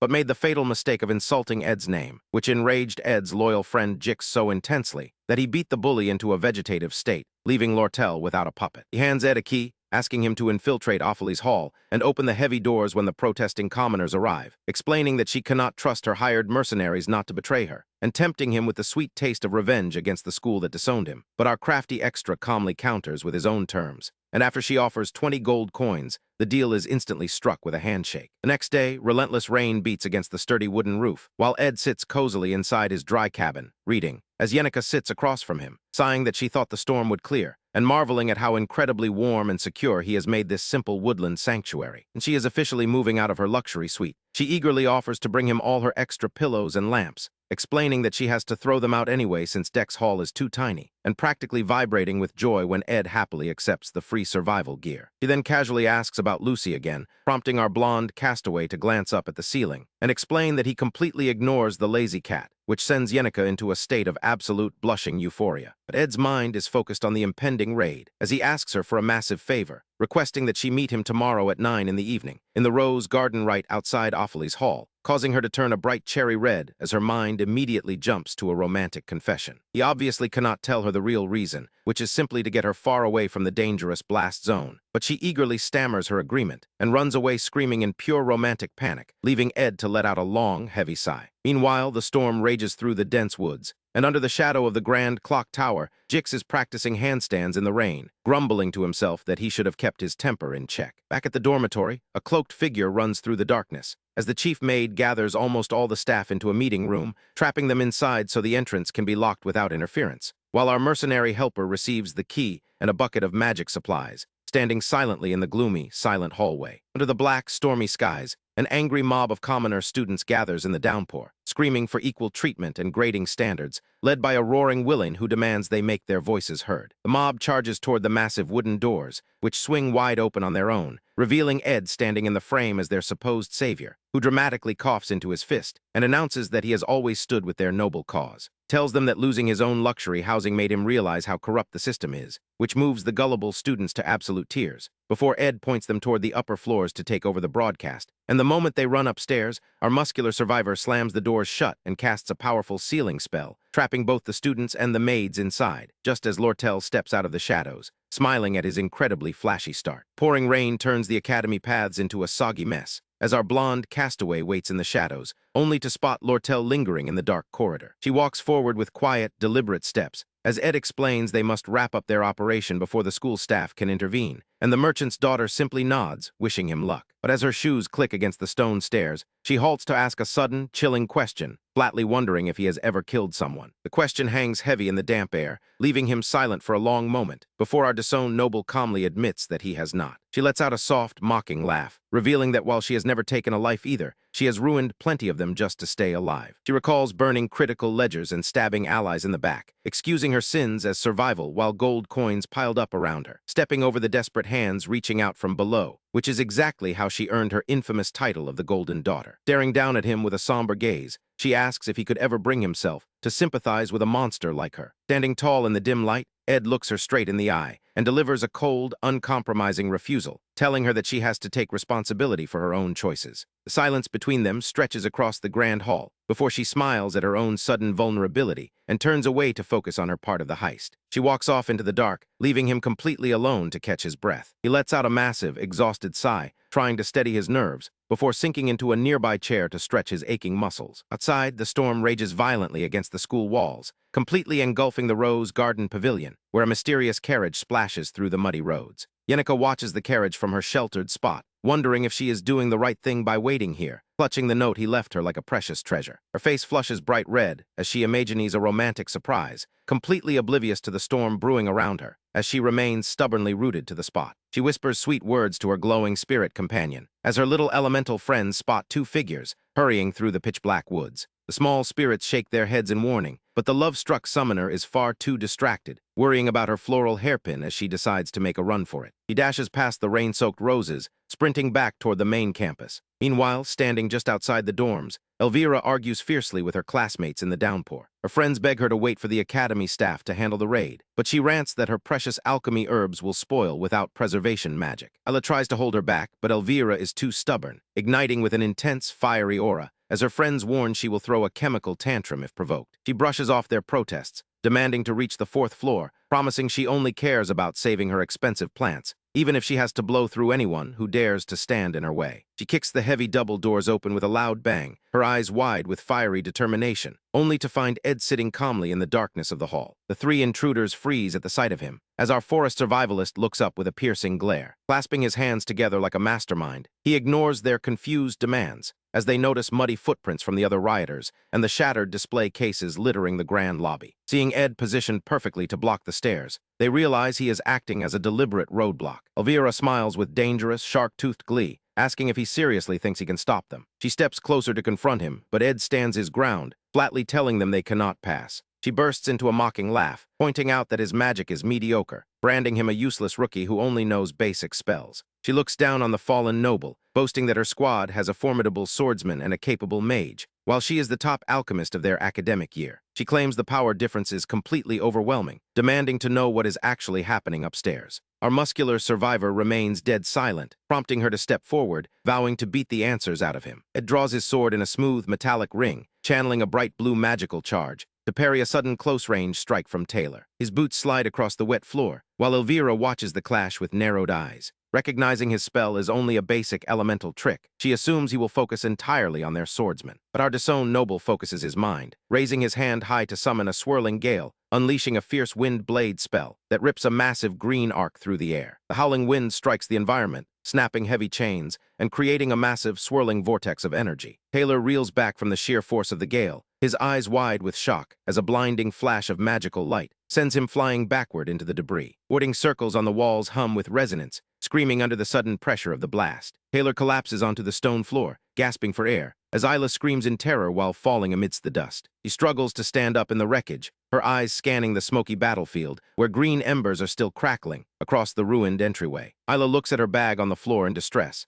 as Elvira's precious alchemy potions leak everywhere, realizing Ed's wind attack was designed specifically to scatter them. The chemical ingredients pool together, as Elvira desperately kneels to save her supplies. But Ed instantly casts ignition, sending a roaring wall of fire sweeping across the lobby. He stands calmly amidst the rising inferno, leaving Elvira cursing her luck in the heat. He quietly curses Ziggs for omitting how tough these students are, his eyes glowing with fierce determination as he raises his hands to prepare for the next round. As the flames rage wildly through the grand entryway, Elvira sits amidst the heat in complete frustration, realizing that as the top student of the alchemy faculty, her biggest weakness is that without her prepared potions, she has absolutely no way to defend herself, leaving her raw combat power at a miserable zero. He curses her own arrogant habit of never carrying magic rings, staring up at our disowned noble through the smoke, wondering if he had planned this entire disadvantage. He had dropped the massive chandelier to divide them, used the brief distraction to summon a firewall, and specifically targeted her alchemy bag. But before she can spiral further into disbelief, she screams Ed's name in pure defiance, as Isla channels her remaining green energy, pulling a glowing magical stone from her pocket. Isla vows she is not out of options yet, summoning a small, winged rabbit spirit onto her magic circle, hoping to apply a fire-resistant formula to amplify its strength. But the chaotic heat of the room makes her magic wildly unstable, forcing her to struggle against her own summoned beast. She desperately scrambles to recall a fire suppression spell, stretching her hand into the swirling heat as a sudden, blinding flash of magical light erupts with a violent force, sending her screaming backward through the smoke as the glowing barrier flares beneath her feet. Suddenly, a brilliant streak of golden light cuts through the darkness,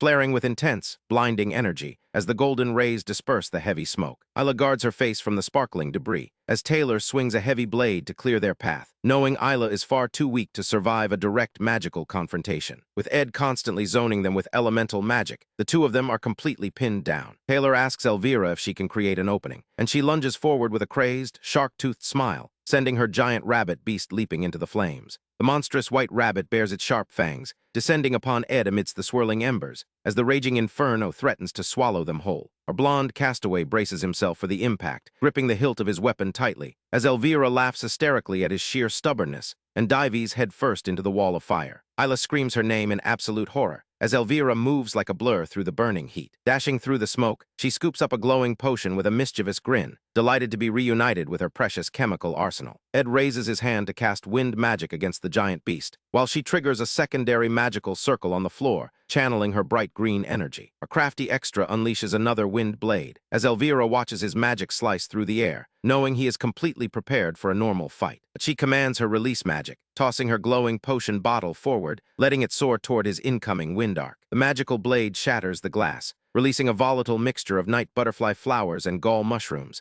that immediately detonates with a massive shockwave of blue energy. The blue magic wave sweeps across the entire lobby as Elvira watches her countermeasure take effect, dampening the active mana in the room and instantly extinguishing his magical flames. The giant rabbit monster collapses harmlessly onto the floor, leaving our muscular survivor with no active magic left to use. Elvira shouts for Taylor to seize the opening, screaming Ed's name as they charge. But our disowned noble immediately turns and bolts, running down the hallway with Taylor hot on his heels. He leaps nimbly over a broken banister, barely evading a golden sword strike, as a hidden pipe suddenly pours liquid fire onto the floor, causing the flames to spread with terrifying speed. A massive orange explosion rocks the corridor, swirling into a dense, suffocating ball of fire. Taylor stands in disbelief amidst the new inferno, realizing that Ed is burning actual oil, which will easily incinerate the dormitory. He prepares to use his elemental slash to cut through the mundane flames, charging forward with his blade raised high, as Isla screams for him to wait. She notices the nearby windows are wide open to vent the smoke, and all flammable carpets have been carefully stripped from the room. They realize Ed had calculated the layout perfectly, keeping the fire controlled, as our forest survivalist stands battered and bruised. He steps calmly through the smoke, while Taylor yells in frustration. Suddenly, Ed draws a simple survival bow, his heavily bandaged, bloody hand pulling the string taut, as Taylor lunges forward to meet him. Our disowned noble takes steady aim through the heat, forcing Taylor to brace himself to deflect the shot. But in a sudden twist of focus, Ed releases the magical arrow, which streaks through a brilliant flash of light, flying straight past the charging swordsman. Taylor gasps in realization, as the arrow flies directly toward Isla, who panics as a defensive barrier manifests. Her hands spark with desperate lightning magic as Taylor screams her name in sheer panic. She barely manages to deflect the projectile, panting heavily as her hands glow with static, terrified by how close the shot was. She inspects the fallen arrow with her claw hand, a handy magic tool that pulls the item right to her. Taylor examines the shaft in absolute bewilderment, noticing the arrowhead was wrapped in soft cloth to avoid killing her. Before he can process this mercy, Isla screams a warning, begging him to watch out for another trick. But Taylor unleashes a massive golden slash, colliding with Ed in a bright, explosive impact. Our blonde castaway staggers back, blood dripping from his face, as he hears a distant signal and realizes his time is up. Taylor's final attack engulfs them in smoke as a shadow darts across the flaming floor. Ed leans against a ruined pillar, muttering that it is finally over, before a sudden backdraft blows him backward. The force ripples through the hall, showering the area in burning wood, leaving Taylor completely stunned by his endurance. They look at the shattered walls of the lobby, where our forest survivalist sits heavily bruised and bloodied. Surrounded by smoking ruins,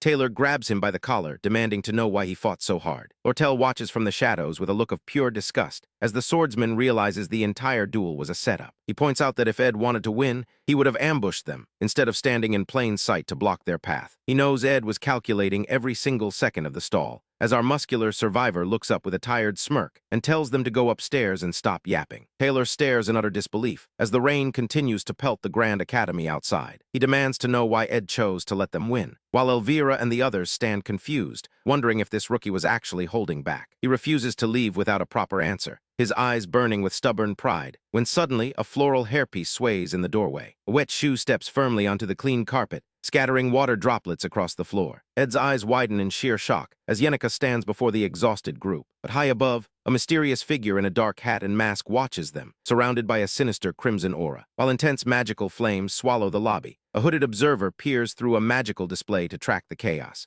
Meanwhile, a handwritten apology note from our forest survivalist reveals his true intent, as his quiet, simple routine at the camp gives way to a calculated strategy to protect those around him. Yenica stands with her back turned to the brewing storm, completely unaware of the dark, creeping aura closing in. Our disowned noble never asked for her help, and it is only now, sitting alone in the cold rain, that she realizes Ed lured her away from the hall just to keep her safe from further academic penalties. The realization hits her like a splash of icy water, making her clutch her head in sheer confusion as a dark purple spirit aura begins to swirl, whispering questions that feed on her guilt, until her eyes glow with a possessed crimson light. Taylor runs in holding the heavily bruised blonde castaway, shouting for Yenica to wake up and see the danger, but she merely looks back through a veil of dark energy and declares, "She's an enemy." With a terrifying burst of explosive power, she unleashes her full fury, forcing our bruised hero to gasp out her name in desperation. "It's okay," she smiles with an eerie, vacant warmth, leaving the surrounding students absolutely paralyzed with fear. Magical feathers rain through the shattered air, as glass explodes and a massive golden golem manifests, towering over the hall like a mountain of pure gold. He stands at the center of a literal battalion of high-ranking spirits, her possessed eyes locking onto the intruders, who realize they are facing an entire army of the four elements. Taylor's group tries to drag Ed away in a panicked retreat, But our crafty extra refuses to let his carefully laid plans fall apart. Even though they struggled against a minor noble, now they must face the top student of the academy, who commands her forces to strike. The golden golem crashes forward like a meteor, shattering the ground beneath their feet. Ed yells for Taylor to pull himself together, admitting that while the situation looks impossible, they still have a job to do. He ignites his sword with roaring, golden combustion flames, charging straight into the magical tempest, his silhouette facing down the giant spirit. With a bloodied grip and a fierce yell, he commands the other students to leave while they can. A colossal magical explosion rips through the corridor, erupting in a blinding pillar of light. Through the smoke, Ed's focused eye remains locked on the target, as he promises to handle the possessed summoner, telling the rest of the party to proceed to the second floor. Yenica laughs wildly through her trance, mocking his ability to stand against her in such a battered state. But her dark laughter is cut short, as Ed ignores the pain and pushes forward, forcing the hesitant students to follow his orders and dash up the stairs. Yenica reaches out with a surging purple aura, her eyes wild with the dark spirit's influence. But our muscular survivor simply walks right through the magical storm. Instead of fighting, he calmly closes the distance, his scarred and bloodied arms reaching past her defense, and gently places his hands on her shoulders. "Why don't you tone it down now?" he asks softly. The sudden physical contact hits her like a bolt of lightning, sending her face into a bright pink blush as she stammers in absolute panic. The dark spirit's possession is completely defeated by pure romantic embarrassment, making her dismiss the giant elemental army in a flustered hurry. The retreating students watch in sheer disbelief, unable to comprehend how he just stopped the academy's top summoner with a simple shoulder grab. With the threat neutralized, Ed urges her to go upstairs, his vision blurring as his injuries finally catch up to him before he collapses face first onto the cold floor. Yenica screams his name through the pouring rain, gently supporting him in the dim corridor. She holds our bruised noble close, fuming at how excessively the other students beat him up, while Ed quietly thanks her for worrying about him. His boss plan might have gone slightly off track, but his job on the first floor is done. But just as he relaxes, Yenica mentions seeing a massive carriage shaped like a golden crown racing through the storm. The luxurious vehicle rolls through the dark gates, carrying a powerful figure with ornate gold rings. The dark-haired merchant lord, Elt Ketchum, has officially arrived, his presence casting a heavy shadow over the academy grounds. Up in a lit window, a silent maid stands watching the rain. Inside, Lortel dramatically laments to her chief maid, Alice, that she was just ruthlessly dumped, referring to Ed as an evil and mean-looking guy. She admits she felt a strange, deep connection to him, asking if someone like them could ever earn real sympathy. When Ed told her to take responsibility for her own choices, she realized they both share the same lonely path. Alice listens with a cold, unreadable expression. As a former slum child who rose to become the manager of Offaly's Hall, she was Lortel's most expensive target, costing a mountain of gold to bribe. Lortel smiles, feeling lucky to have a kindred spirit by her side, someone who would abandon their rigid values for enough gold coins. Only by meeting such people could Lortel escape her deep solitude, forged in the brutal merchant alleys where you stab or get stabbed. Lortel details her grand plan to let the inferior students take over the control room, destroying Offaly's Hall from the inside out. He smiles as she prepares to play the innocent, terrified victim in the storage room. But with a quiet, heavy sigh, Alice puts her hand on her sword hilt. "I'm not exactly your kind," she declares. The blade flashes in the dim light, sending a jolt of sheer terror through Lortel, as she realizes Ed knew about this betrayal all along. While the storm continues to lash against the academy walls,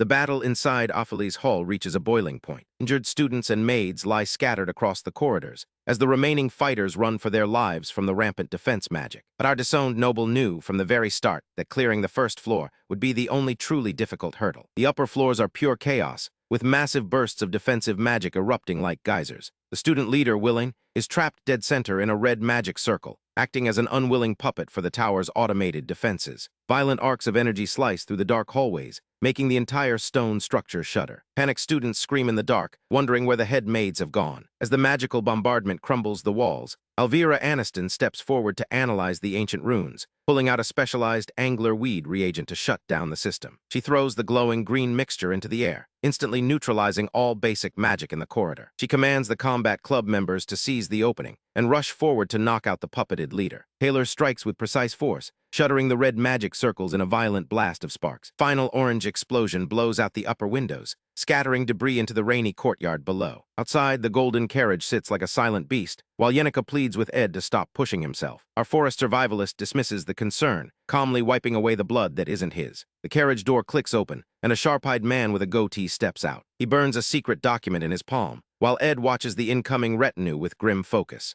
Ed knows the game's original script, but seeing Chief Maid Alice walking alongside Elt Ketchum confirms a shocking deviation. Alice was never truly bought off by Lortel. She was Elt's secret agent from the very beginning. This means Lortel is walking straight into a trap, facing absolute ruin unless someone intervenes. Our blonde castaway turns to Yenica, asking for an urgent favor to shift the battlefield. With a determined nod, she agrees to help him. Meanwhile, a burning letter reveals Lortel's deepest secrets, detailing her plan to overthrow the Golden King and expose his crimes. In the upper corridor, Alice corners the red-haired merchant girl, pointing a thin sword directly at her throat. She mocks Lortel's sentimental look, declaring that both Lortel and Elt are cut from the same greedy cloth. Suddenly, Taylor's party bursts through the wall, exposing Alice as the true mastermind behind the security breach. Taking advantage of the sudden distraction, Lortel breaks free and slips away. She plays her usual cold role, but her face betrays a rare, breaking emotion. She flees down the corridor, knowing Elt is already inside the building to claim his prize. Her only hope is to reach her room and send a carrier pigeon to trigger her contingency plan. Tears well up in her eyes as she bitterly accepts her lonely reality. Having her heart broken doesn't suit her, so she forces herself to run faster, desperately trying to beat her stepfather to the room. Downstairs, a heavy crystal chandelier lies shattered, blocking the main entryway. Elt's guards order the remaining students to evacuate, but our stubborn survivor stands his ground. He calmly states that he is acting entirely on his own. Bruised, bloody, and exhausted, Ed faces the merchant lord. He knows the exact roles everyone plays,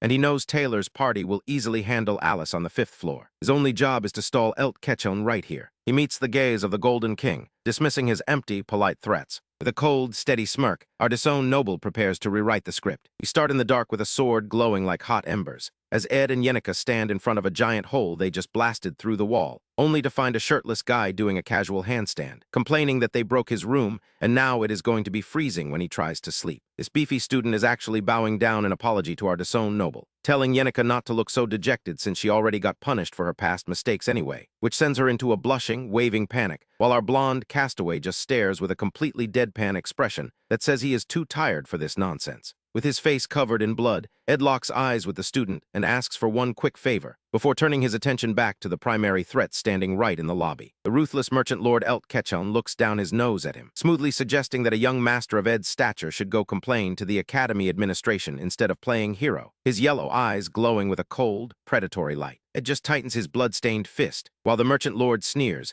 mocking his loyalty to a girl who was born with the blood of a fox, warning him that Lortel is someone who will stab her allies in the back the moment they turn around. He offers Ed double the gold coins Lortel promised him if he just steps aside right now, but our muscular survivor simply smiles through the blood, pointing out the hilarious flaw in the merchant's logic by asking what the point is in doubling a payment of 0 gold coins. Elt's face sours instantly as he realizes his gold cannot buy this man, and he immediately orders his cloaked assassins to take the stubborn noble down. A hooded mercenary leaps forward with a glowing blue blade, plunging from the air to strike him down. But Ed stands his ground, gathering his mana to summon a bright green magic barrier that deflects the incoming steel. Before the assassins can press their advantage, Yenica steps up with a massive, fiery spirit looming behind them, telling Ed that she has got his back and he needs to go. He promises to repay her later as he prepares to run, and she just smiles, using her magic to hold off the mercenaries while reminding him that she was the one indebted to him first. Flames erupt across the dark lobby as the spirits clash with Elt's men, giving our forest survivalist the perfect window to slip away into the shadows of the hallway, knowing he needs to find Lortel immediately to figure out how her plans fell apart. He spots her crouching in the dark corridor, her eyes wide with shock and worry as she realizes he did not escape, ignores his own bleeding wounds, and flatly asks if she can run, which sends Lortel spiraling into her own thoughts about how goodwill is always transactional, recalling how even her flirtiest receptionists and liveliest employees only smile because they expect a fat tip or a valuable piece of insider information. In her cynical world, even a pet bird only cuddles because of high-quality feed, meaning every kind gesture is just a transaction waiting to be cleared, a stark contrast to the pure, unconditional love that someone like Yenica Failover naturally receives and gives. Lortel knows she is nothing like that, but seeing Yenica look at Ed with such genuine warmth made her crave a romantic connection of her own, a moment of emotional weakness that made her trust her chief maid Alice and spill her entire strategy. It was a foolish mistake that put her hopes to shame, as Alice and the twin maids immediately sided with her greedy stepfather, leaving Lortel completely cornered with no allies left to trust. She looks up at Ed and softly apologizes,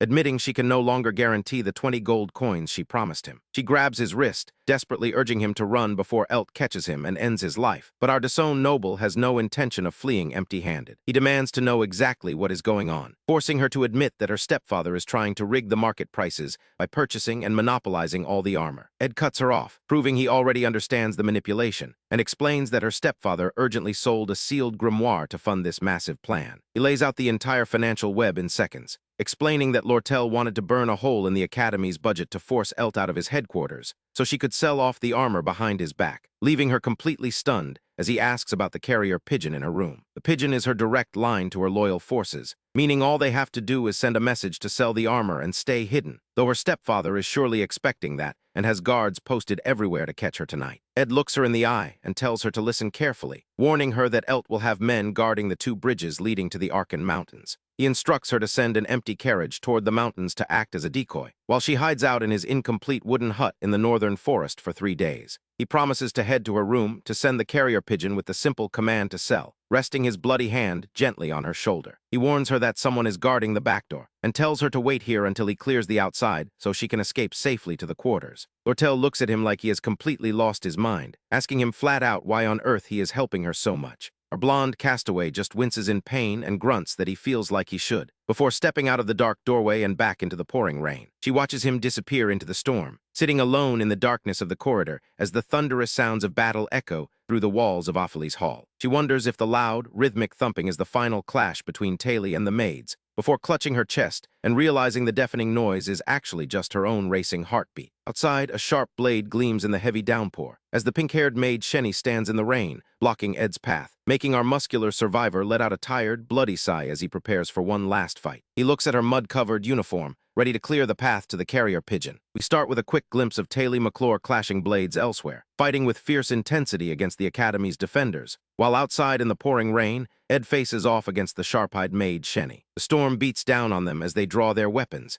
and a sudden burst of magical energy lights up the dark, wet courtyard. Shenny lunges forward with her rapier glowing with purple magical energy, but Ed reacts instantly, deflecting her precise strike with a glowing barrier that sends sparks flying. She gasps in shock as her attack is neutralized, reaching desperately for a concealed weapon strapped to her leg, but our forest survivalist intercepts her mid-motion with a heavy magical strike. Shenny groans in pain as the force of the blow pushes her back, unleashing a barrage of glowing purple magical blades from above. Ed looks up in shock as the magical projectiles rain down around him, shielding himself from the magical bombardment while the storm rages on. Through the smoke and rain, he grips his sword firmly, standing over the faltering maid as her posture collapses. He delivers a swift kick to disarm her completely, stomping his foot onto her discarded blade to ensure she cannot retrieve it. Shenny screams in frustration as he pins her to the wet stone floor, crying out that she cannot disappoint Alice and begging him to move. Her blonde castaway looks down coldly, telling her flatly that Alice will lose anyway. The desperate maid screams, demanding to know what he could possibly understand about Alice's pain, surrounding herself with glowing rings of purple magic in a final, frantic burst. She tearfully asks if he knows how many orphans Alice saved, and Ed fires back that he is also one of those orphans,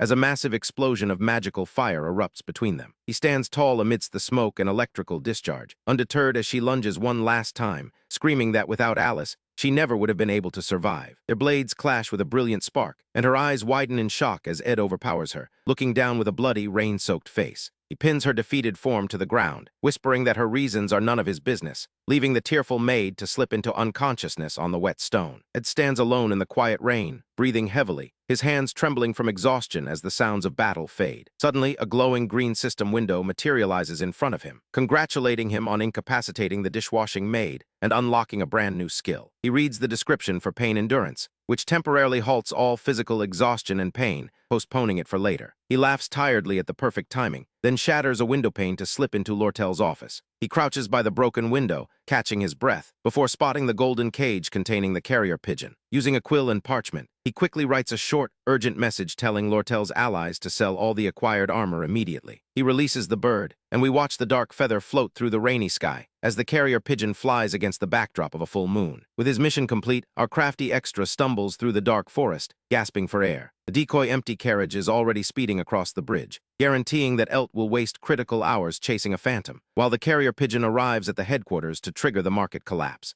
Ed suddenly stops in his tracks, his eyes widening in surprise as a mysterious hooded figure emerges from the dark woods. He braces himself, knowing his battered body cannot take another fight, and realizing he will have to use his brain if he wants to survive this encounter. He watches the figure step closer with a glowing blade, but instead of striking, a gloved hand reaches out gently, applying a soothing bandage to his heavily wounded arm. Ed looks on in utter confusion as a familiar, soft voice asks why he had to get so hurt, helping him limp toward a warm, crackling bonfire. The hood falls back to reveal the sweet face of Yenica Palarover, who smiles softly and tells him it is time to warm themselves together. As the embers drift up into the starry night sky, she looks at our muscular survivor, ready to share her own story with the man who just crawled back from the gates of hell. The quiet cover of night, a roaring campfire crackles, where Lortel sits and smugly details her successful takeover plans, leaving Ed to wonder just how far this ruthless merchant went, while she boasts about gaining absolute power over her father's association. She reminds him that her owing him a favor is a massive deal, holding her cup with a playful smile as she asks if he thinks she is awesome. But our blonde castaway responds with nothing but a blank stare, prompting her to laugh softly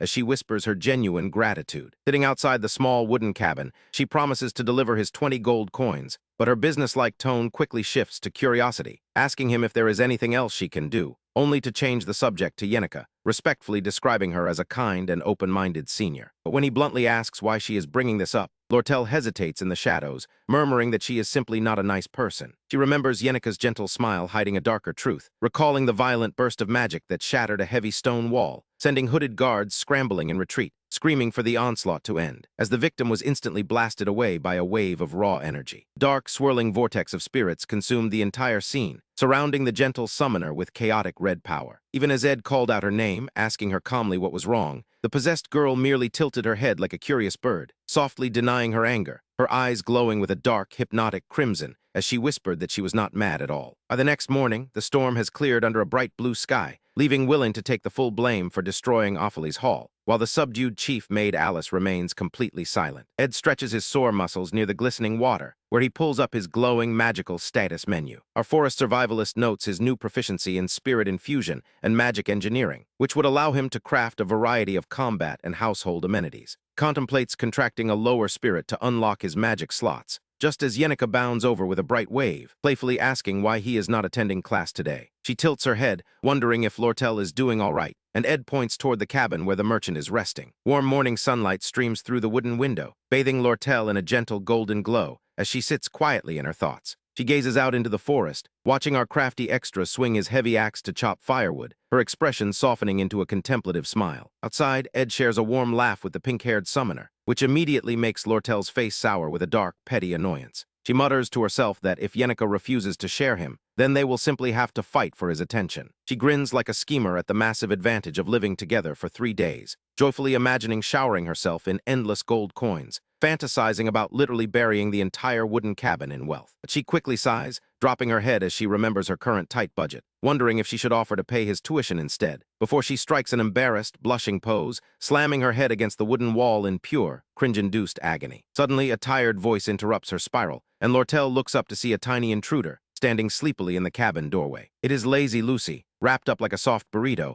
claiming that Lortel is sitting in her favorite spot. Lortel immediately scoops up the whining, bundled-up genius, carrying her outside, where Ed apologizes for the sleepy girl's sudden intrusion. Lortel stares blankly as she dumps the sleeping package, demanding to know if the white-haired mage sneaks over here often. Ed just chuckles, telling her to treat the genius like a passing natural disaster. As the sun begins to set over the rustic camp, Yenica returns with a bright, energetic greeting. He strikes a cheerful pose in front of the camp, while Lortel watches from the window and lets out a heavy, defeated sigh, glancing down at the sleeping Lucy on the wooden floor. Meanwhile, our muscular survivor wipes the thick sweat from his brow, having successfully crafted handmade bricks from clay and combustion magic. His system screen flashes to confirm he has officially learned stonemasonry, and he immediately utilizes his new skill to construct a brick fireplace. Though it is sealed with simple mud, the fireplace stands sturdy inside the cabin. Soon he is grilling delicious food over the fire, chatting with Yenica about herbs, noting that since the morning has been perfectly quiet, their chaotic plans must have succeeded flawlessly. Lortel joins them by the warm fire, bringing up his promised compensation, asking if he would prefer high-quality goods instead of raw cash.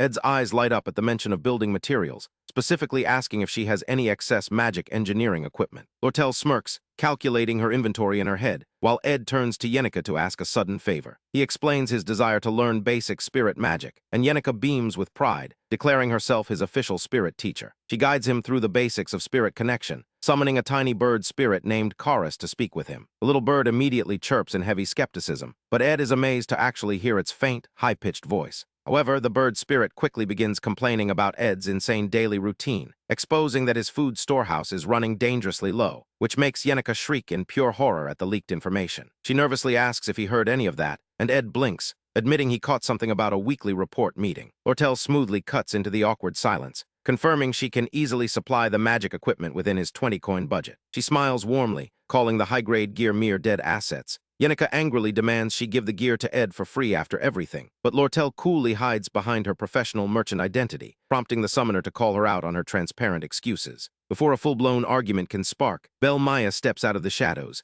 surprising Ed with her sudden appearance by their quiet campfire. She apologizes for interrupting their peaceful evening, bowing her head with a solemn, professional grace. With a heavy sigh, she admits she is the bearer of bad news, delivering a highly confidential message from the disgraced former chief maid Alice. Under the bright morning sun, fresh white laundry hangs on the clotheslines, as a student with short reddish-brown hair leans into gossip secretively, warning the maid that this is an absolute top-secret matter. She whispers that Yenika has apparently fallen head over heels for none other than the notorious Ed Rothstaler, expressing her support as a friend while noting how his reputation is slowly recovering. Meanwhile, Lortel sits quietly at a nearby table with students, listening as the gossiping student points out that Ed and Yenika were both absent yesterday, complaining that Ed is a creepy, cunning wolf for pretending not to notice her obvious glances. The maid gently defends Ed, suggesting he is simply in too difficult a situation to date, while Lortel smiles slyly, describing her romantic rival as a naive kitten trembling helplessly before a hungry tiger. Up on the tiled roof, Lazy Lucy takes her usual afternoon nap, completely oblivious to the tension as a distressed maid clutches her head, admitting that just watching their complicated dynamics gives her a massive headache. Lortel turns serious, demanding to know what message needs to be delivered, and the maid reveals the highly confidential dispatch sent directly by the disgraced former chief maid Alice. Later that night, our disowned noble stands contemplatively by the crackling fire, adjusting his slightly worn,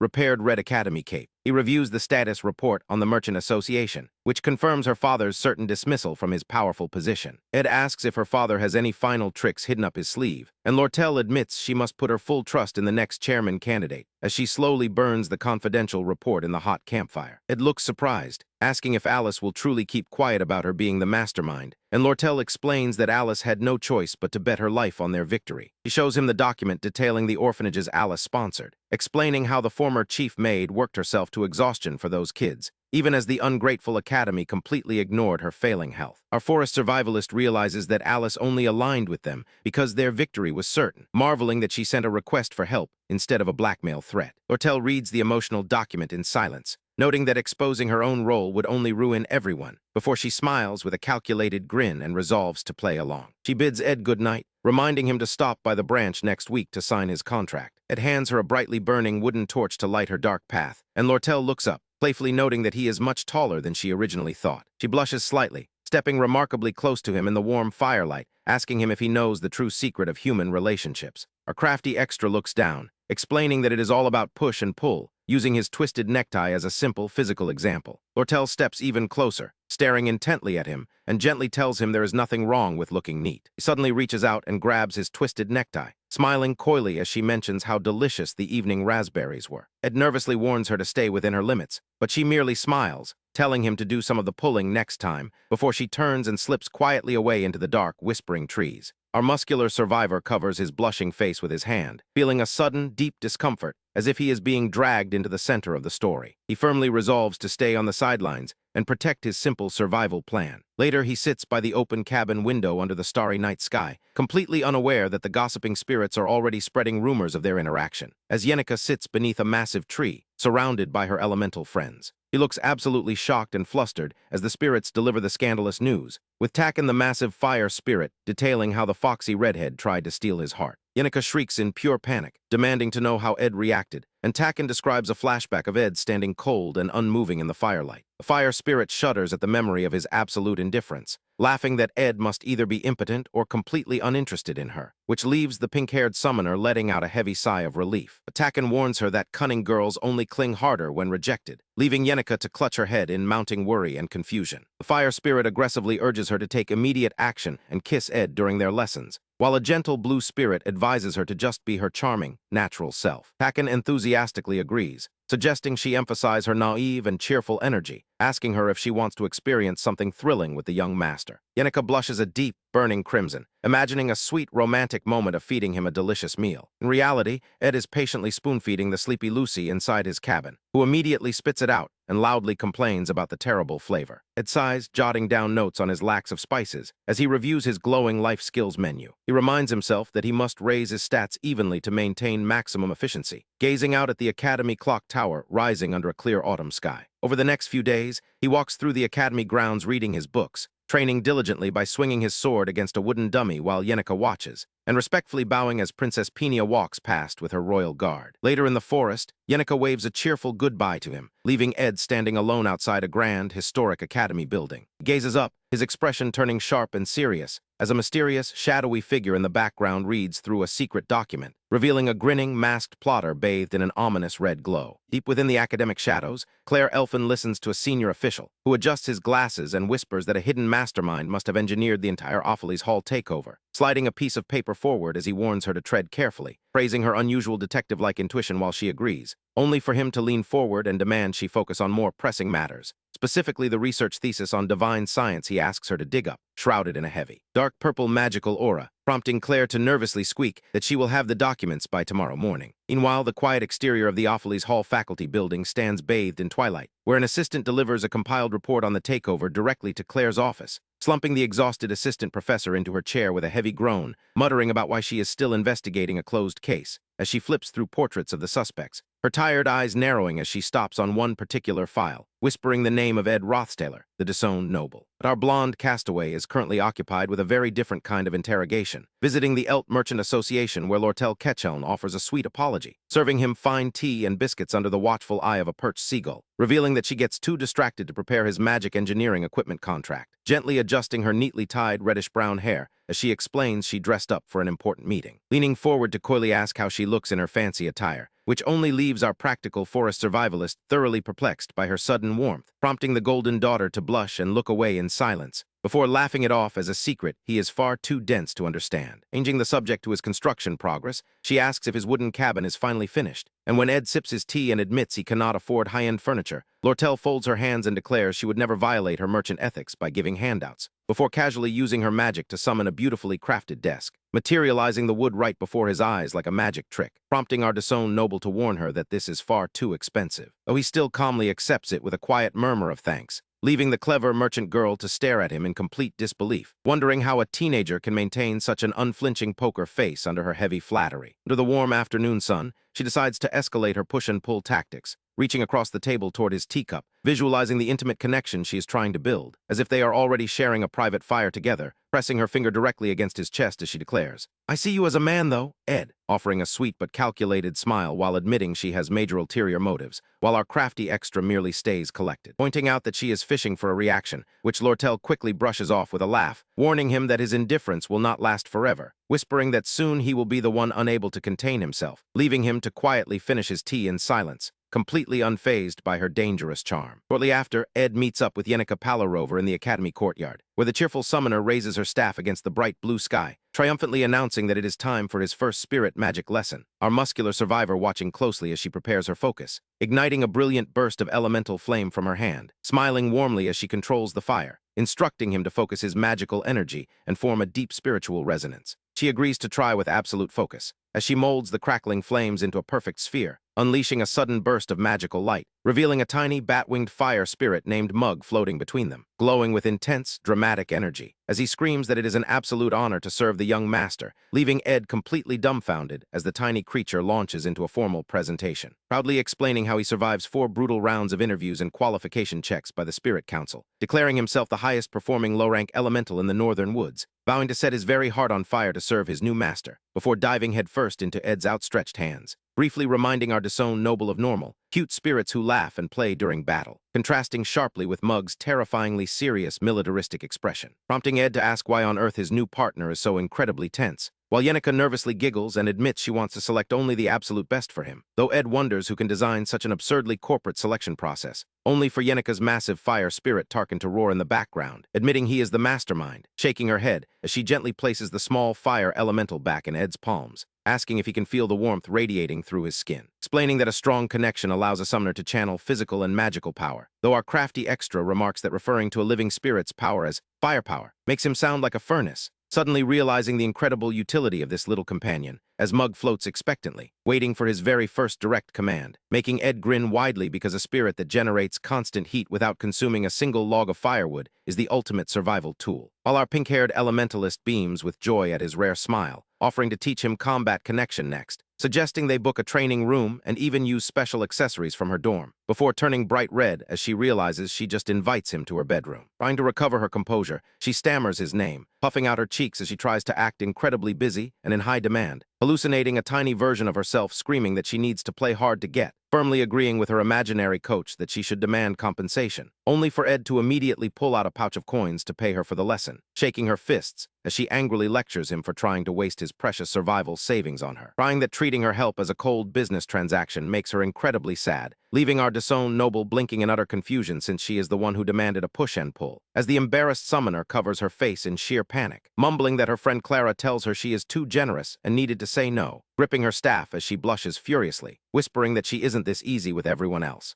before frantically waving goodbye and promising to reserve the combat training grounds, sprinting toward her morning classes like a pink-haired hurricane, her final farewell echoing across the fountain courtyard, leaving Ed standing there with a resigned sigh as Mug hovers by his shoulder. With the elemental contract complete, a system notification announces his acquisition of the magic engineering skill, allowing our muscular survivor to spend the rest of the day crafting complex mechanical parts at his table, using his combustion magic to easily spark the firewood in his hearth, watching the golden flames spread as Mug quietly floats behind him, crouching down to admire his cozy cabin, his face relaxing into a rare moment of deep, quiet satisfaction. Staring out the window, he notices the crescent moon rising high in the dark sky, unaware that Claire is currently wandering through the pitch-black northern woods, muttering to herself about the mysterious mastermind behind the takeover, convinced that the only student who fits is Ed, since everyone else present is part of Ophely's Hall, leaving Ed as the only logical culprit who has absolutely no business being there, though she sighs that searching for him in the middle of the night is a complete fool's errand, till her eyes suddenly widen in sheer terror, as a terrifying beast-like shadow looms through the dark trees, holding her breath as she ducks behind a trunk, peering out to see Ed walking calmly through the brush, carrying a limp, unconscious figure draped over his shoulder, shaking violently as she recognizes the white-haired girl, remembering that even the great Principal Obel has to use his full power against the absolute monster that is the genius lightning mage, the legendary Lucy Mariel. Gasping in absolute horror as the pieces click together, convinced her detective intuition has just uncovered the ultimate conspiracy, as our crafty extra stands under the pale moonlight with glowing blue eyes, carrying the bound lightning genius into the dark woods like a true villain mastermind, while the ancient trees rustle in the cold wind, under the watchful, silent gaze of a mysterious masked figure waiting in the shadows. From behind a thick tree trunk, Claire Elfin watches in absolute disbelief as Ed Rothsteller strides calmly through the dark forest carrying a sleeping Lucy Mariel, the shadows of Aiken Island wrapping around them like a heavy velvet cloak, while her legendary white twintails dangle uselessly over his shoulder, confirming the assistant professor's wild suspicion that the genius lightning mage is indeed his hostage, which fills Claire with a sudden surge of professional pride in her detective skills, even as a column of smoke rises gently from the cabin's chimney. Muscular survivor walks straight past his crackling campfire with a fresh deer carcass, leaving Claire to gasp in shock at the incredibly busy, fully functional homestead, staring at a tied deer hoof lying on the grass like a bizarre woodland trophy, while inside the cabin,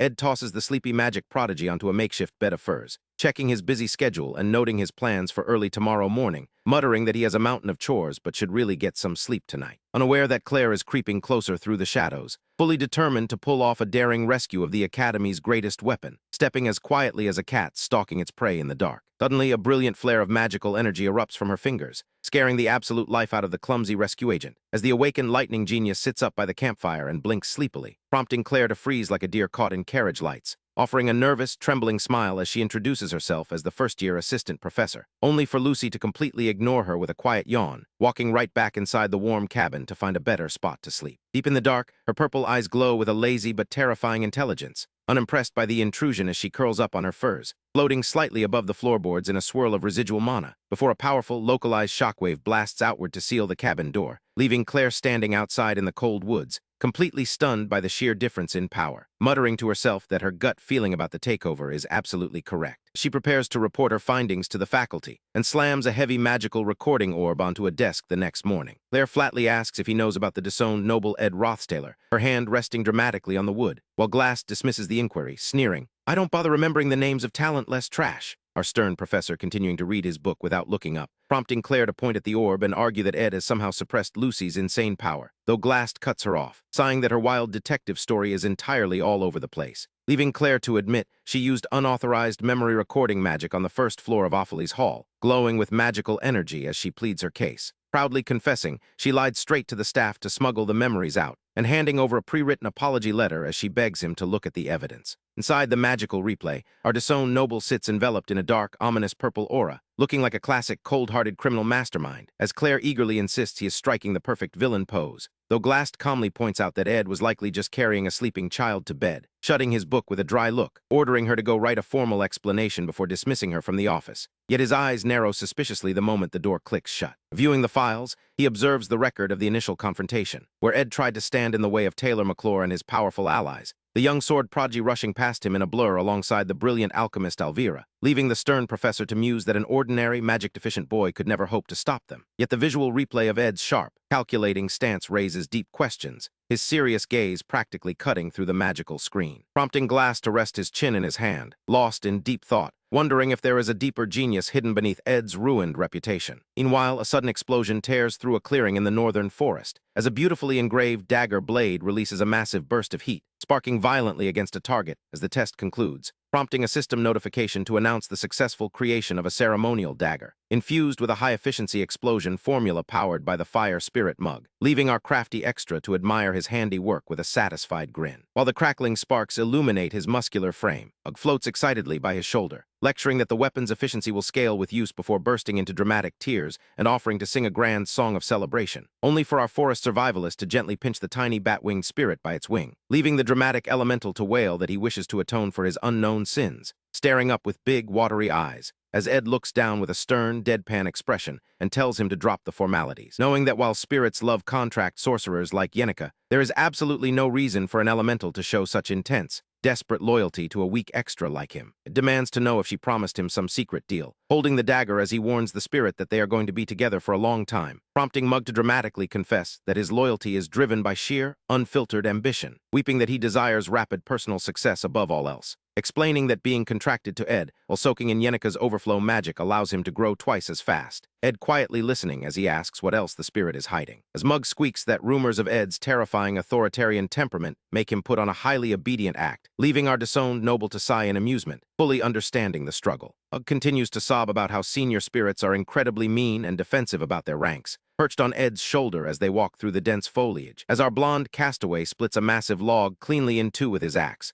working tirelessly to secure his winter firewood, before sitting at his wooden desk to write under the dim light of a lantern. Writes with focused precision, until a warm, familiar voice calls out his name, snapping him out of his deep thoughts as he looks up, finding Yenica staring at him with a deeply worried expression, gently scolding him to value his health and not overwork himself to death, which he accepts with a quiet apology as they sit side by side on a log near his crackling campfire, his eyes locking onto an elegant, wax-sealed envelope in his hand. Holding up the invitation against the glowing firelight, he realizes the main event of Act 2 is about to begin, a massive three-way power struggle for the sage's sealed grimoire, a tug-of-war originally fought between the Academy and the Merchant Guild, but now complicated by the sudden arrival of the Rothsteller patriarch, Crepin, who plans to seize the ancient relic to research the secrets of eternal life, the terrifying mastermind who doesn't even appear as a boss until Act 4, looming over the story like an absolute mountain of dark authority, far too powerful for anyone to defeat at this stage of the game, meaning Ed must somehow exclude his terrifying biological father from this entire episode, staring at the letter with a heavily stressed sigh, sitting alone in the quiet woods, as Claire returns to report her delivery of the official letters. At her tea table, the Platinum Princess Penia Elias Kroll praises Claire for her hard work, drinking her tea as she listens to a status update, learning that Sylvania Academy's financial crisis is growing desperately severe, making it highly likely the Elt Merchant Association will purchase the legendary grimoire, which Principal Obel has secretly begged her to help prevent, though Penia narrows her golden eyes in deep suspicion, wondering how on earth Crepin Rothsteller catches wind of the negotiations, her aide suggesting that Ed must leak the information to regain his family's favor, muttering that a desperate, disowned boy does absolutely anything to go home. Enya immediately doubts this theory, just as Lortel Ketcheln enters the garden with a sweet, mocking greeting, approaching the table with absolute confidence, leaving the princess visibly startled by her sudden presence, as the merchant girl laughs that she thought Penia completely detested her, offering a piece of sincere advice as she takes her seat, explaining that Crepin's involvement is entirely due to her greedy father Elt, not Ed, leaving Penia completely taken aback. As Lortel calmly reveals that Crepin commissions Elt to buy the grimoire from the very beginning. Smiling with her eyes closed, she explains that even though her father loses his position, the Merchant Association's efforts are unchanged, prompting Penia to lean in and ask why they are actively competing if their interests align, wondering what the true angle of this rivalry is, only for Lortel to firmly declare she has zero intention of selling the relic to the Rothstellers, sip her tea, and state she wants to cut all ties with her father's dirty business connections, prompting the princess to narrow her sharp eyes and ask why she is revealing such sensitive internal secrets, to which the Golden Daughter simply responds, "Because the enemy of my enemy is my friend." Lortel explains that keeping the Rothsteller family in check is a win-win for both of them, as she takes another slow sip of her drink, admitting with a soft smile that she also wants to protect her precious senior Ed from any harm, insisting it is terribly unfair for him to be dragged into his family's mess, leaving Penia completely baffled that a cold-blooded merchant is showing genuine concern for another human being. Lortel casually adds that Ed is an incredibly useful asset, musing on how she might appeal to authority or simply order him around to get what she wants, prompting Penia to ask what she will do if our disowned noble refuses to cooperate. Lortel stares back with a sudden, chilling focus, as she slowly raises her cup with a slightly trembling hand, declaring with a cold, shadowed expression that she will simply have to deceive and exploit him, laughing with a dark, unstable intensity, leaving the princess completely horrified by her manipulative nature, as she grips her teacup tightly in sheer anger, realizing the Golden Daughter is far more dangerous than she ever anticipates. Her weary builder wakes up drenched in sweat and immediately asks how long he has been out of commission, only to nearly choke when Ziggs reveals it has been a whopping 10 days. While our crafty extra remains too weak to move, his friends are absent because Yenica is busy on campus, while Lortel is locked in preparation for a massive negotiation happening tomorrow. Our muscular survivor drains his bowl with absolute focus, before calling out to his friend with a breathless, raspy whisper. He needs to send an urgent letter to the merchant princess right this second, gripping his wooden bowl as his mind races with meta-knowledge of the coming storm, which is already brewing over the majestic towers of Sylvania Academy. We open on the grand towers of Sylvania Academy, where Princess Penia is currently cutting into a fancy steak, offering a polite apology for the trouble her royal family caused when they had Ed Rothsteller disowned, throwing him out into the wild. The man sitting across from her brushes it off with a smile, but this blonde noble is Crepin Rothsteller, Ed's very own biological father. The rest of the high society, he is a wise and compassionate duke, served by attendants who treat him like a saint, but the princess has a unique eye for human nature, and she can tell he is hiding a deeply sinister soul. Their heavy conversation is interrupted when they are joined by the proxy of the Elt Trading Company, prompting Lortel to introduce herself with a perfect, polite bow, stating, "I am Lortel Ketchum. It is an honor to be in your presence." The princess acknowledges her as the daughter of the famous Golden King, and Lortel happily agrees, explaining that her family simply goes wherever they smell money. The princess takes this in silently, as the terms for a highly secretive transaction are laid out. The Academy is quietly selling a legendary relic, because they are facing severe financial troubles and want to keep the sale of the sage's grimoire completely private. The principal devised a simple blind bid method where the princess acts as a royal witness, and the vice principal handles the actual paperwork. The rules are brutally simple, requiring each buyer to write down a single final offer without knowing what the other is bidding. Crepin has already researched past magical book trades, cataloging rare volumes that went for thousands of gold coins, to estimate the grimoire's true academic and magical value. He calculates that Lortel, as a rational merchant, would never bid more than 8,000 coins, since reselling it for a profit would be impossible at any higher price. Confident in his math, the cold duke smiles and writes down his bid, which the proctor quickly collects. He thanks them both for their bids, while Lortel watches with a quiet smirk. Because Lortel previously stated she only cares about profit, Crepin assumes she will stop at her logical limit, meaning his slightly higher bid will easily secure the book. The papers are held up to reveal the final results, showing that Crepin bid 8,500 gold coins, a massive fortune for a man who does not care about mere profit. But his triumph turns to ash when the proctor announces Lortel's bid of 9,400 coins. The auction concludes with Lortel winning the legendary grimoire, leaving her to bow gracefully while Crepin stands frozen in pure disbelief, looking like a statue struck by lightning. The frustrated duke scowls and orders his attendants to leave, while Lortel is escorted to a private room to sign the contract. Witnessing this, Princess Penia is deeply troubled, wondering why Lortel would overpay so drastically. She realizes Lortel's real goal was simply to block Crepin from getting his hands on it. But Lortel is not a hero of justice, meaning someone else must have tipped her off about Crepin's dark nature, pulling her strings from behind the scenes. Her mind immediately goes to Lortel's earlier words, recalling how the merchant girl defended our disowned noble, explaining that Ed was never clinging to his family's name. Instead, he was thrown out with nothing, pushing himself so hard to survive that he collapsed, all while quietly fighting against his family's darkness. Imagining Ed's stoic struggle, the princess is struck by a wave of intense guilt, clutching her head as she realizes she drove a completely innocent, heroic person straight into ruin. She covers her face in deep, painful regret. While back in the quiet academy corridors,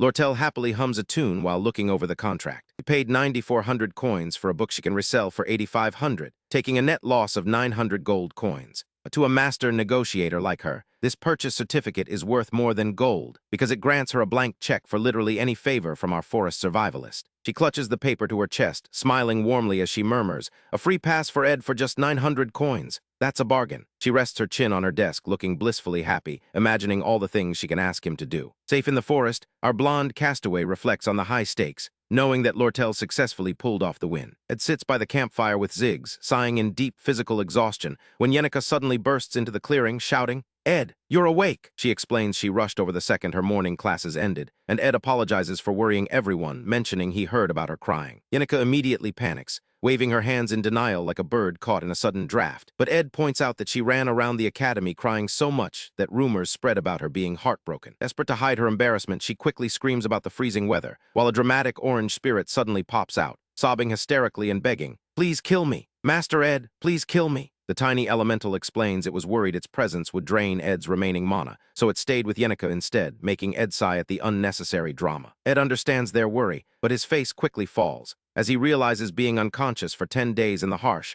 unforgiving elements completely ruined his carefully gathered food supplies, meaning he has to start his survival journey all over again. Seeing his stubborn determination to work, Ziggs and Yenica exchange a worried look, with Yenica offering to help with hunting and gathering. Ed insists he can handle it, but he can't help but look at his friends, remembering how he started this journey in a crude wooden shack, with absolutely nothing to his name. He used to sleep alone in the dark, getting bitten by bugs with no one to rely on, but now he has friends standing by his side, filling his quiet forest camp with genuine warmth. Still, Yenica notices how exhausted Ed looks, and her giant wind spirit, Merylda, urges her to seize this opportunity. Merylda whispers that while the merchant girl is busy, Yenica needs to act like a clever fox to win Ed's heart. Feeling a bit plain, Yenica looks down, but the wolf spirit encourages her to use her charms, advising her to act sly and helpful at the same time. Merylda tells her to roll up her sleeves and tie her hair to give off the cozy vibe of a supportive partner. She pushes Yenica to make real romantic progress today, leaving Yenica completely flustered and confused, while Merylda demandingly asks how exactly she plans to get closer to him. Yenica shyly denies having any grand plan, as a dark shadow looms in the background. Suddenly, a dramatic howl echoes through the forest, as the spirits watch Merylda cry in absolute despair. The wind wolf is devastated by Yenica's dense innocence, pointing out that our crafty extra is growing at a ridiculous speed, and she must use her position as his closest companion before he becomes completely unreachable. Yenica tries to argue, waving her arms in panic, but her spirit's dramatic lecture completely overpowers her. As night falls over the quiet camp, a fresh pot of stew bubbles over the fire, and Ed steps back into his cabin to rest. He lies down under his warm blankets, but as he slowly opens his eyes in the quiet dark, he notices Yenica sitting by his side, looking incredibly shy. When he asks why she hasn't gone home yet, she simply offers a warm, gentle smile. Meanwhile, a mysterious masked figure appears, wearing a white crescent moon mask, a clean white suit, and sleek black gloves, who is asked if they would lose this upcoming battle, only to confidently reply, "Nah, I'd win," standing ready for the next chaotic chapter of Academy life. Ed is resting in his cabin, looking utterly exhausted after his 10-day slumber, when a pink-haired spirit summoner peeks through the door with a warm, mischievous smile. Ed, defensive and startled, instantly demands to know what she is planning, but Yenica just giggles softly and sits down on the wooden floor right beside his bed. She gently reminds our forest survivalist that he does not have to hide his exhaustion, even if he insists that physical and mental fatigue are simply part of the deal for everyone. Knowing how hard he pushes himself, she leans closer to offer her quiet presence, remembering a time when she was the one struggling under a crushing burden, and realized that rushed comfort mattered far less than having someone silently stay by her side. With tender eyes, she validates his struggles and praises his relentless hard work, leaning over to create a peaceful sanctuary for him. Ed tries to brush it off as unnecessary, but she playfully insists, teasingly demanding that he admit how hard things have been so he can finally rest. Finally yielding, our muscular survivor closes his eyes and takes a deep, heavy breath, admitting in a soft, weary whisper that it really has been a struggle, releasing a long-overdue sigh of relief. As his breathing slows into a peaceful, deep sleep, the weight of his exhaustion finally melts away into the quiet room, while his pink-haired companion falls asleep right beside his bed on the floor. With a quiet word of gratitude, he drifts off completely, until the bright morning sun streams through the wooden window. Ed sits up, blinking at the warm light, and begins adjusting his clothes before wiping the sleep from his face with a clean cloth, only to freeze in surprise at the sight of Yenika still sleeping soundly on the floor. He stares at her peaceful face, unable to suppress a warm, quiet chuckle, grateful for the peaceful start to his busy day. Pulling up his status window, he reviews his life skills and crafting ranks, examining his magical engineering formulas before wiping a bead of sweat from his forehead. He knows he has to keep grinding his magic engineering by reassembling old spherical components, especially while keeping a distant, watchful eye on Taylor McClure training with his wooden sword. Suddenly, a voice cuts through his focus, asking what he is thinking about. Ed turns to find Lortel sitting nearby, watching him with a calm, analytical gaze. She expresses her immense relief at seeing him fully recovered, though Ed dryly responds that despite appearances, his chronic fatigue is still very real. Lortel playfully complains about her dry hair and rough skin from all the stress, prompting our disowned noble to ask why she traveled all this way to his forest campsite. She explains that with Elt ousted, she is renaming and restructuring the merchant group, and needs a highly capable co-executive to manage employees and assets. Ed listens with a growing sense of caution, as Lortel invites him to imagine a life where they work only a wall apart, sharing her personal assets, and basically living like they are married. Ed holds her business document, utterly speechless at the sheer boldness of her pitch, while she coyly laughs off her own rambling. They sit in silence on the large forest rock, before Lortel adjusts her red cloak and looks down with a soft sigh. She admits she is acting on the fleeting, vulnerable emotions of a young girl, and assumes he prefers to keep things strictly professional. Having survived a cutthroat world where gold coins and betrayal dictate every breath, where trusting anyone is a luxury paid for in blood, she has come to value one single, priceless thing. Someone who will stay by her side even if her massive wealth vanishes, and gently places her hands over his on the rock. Ed's eye widens in pure shock, his heart wavering as he stares down at her warm, gloved touch. With a subtle, teasing smirk on her lips, she asks him if he could simply stay by her side forever, her face flushed with a playful, coy innocence. Ed stammers her name in disbelief, only for Lortel to burst into playful laughter, teasing him for falling for her dramatic act. She admits she usually melts hearts by showing her rare, vulnerable side, clasping her hands with a bright, triumphant grin. Though she laments her near miss,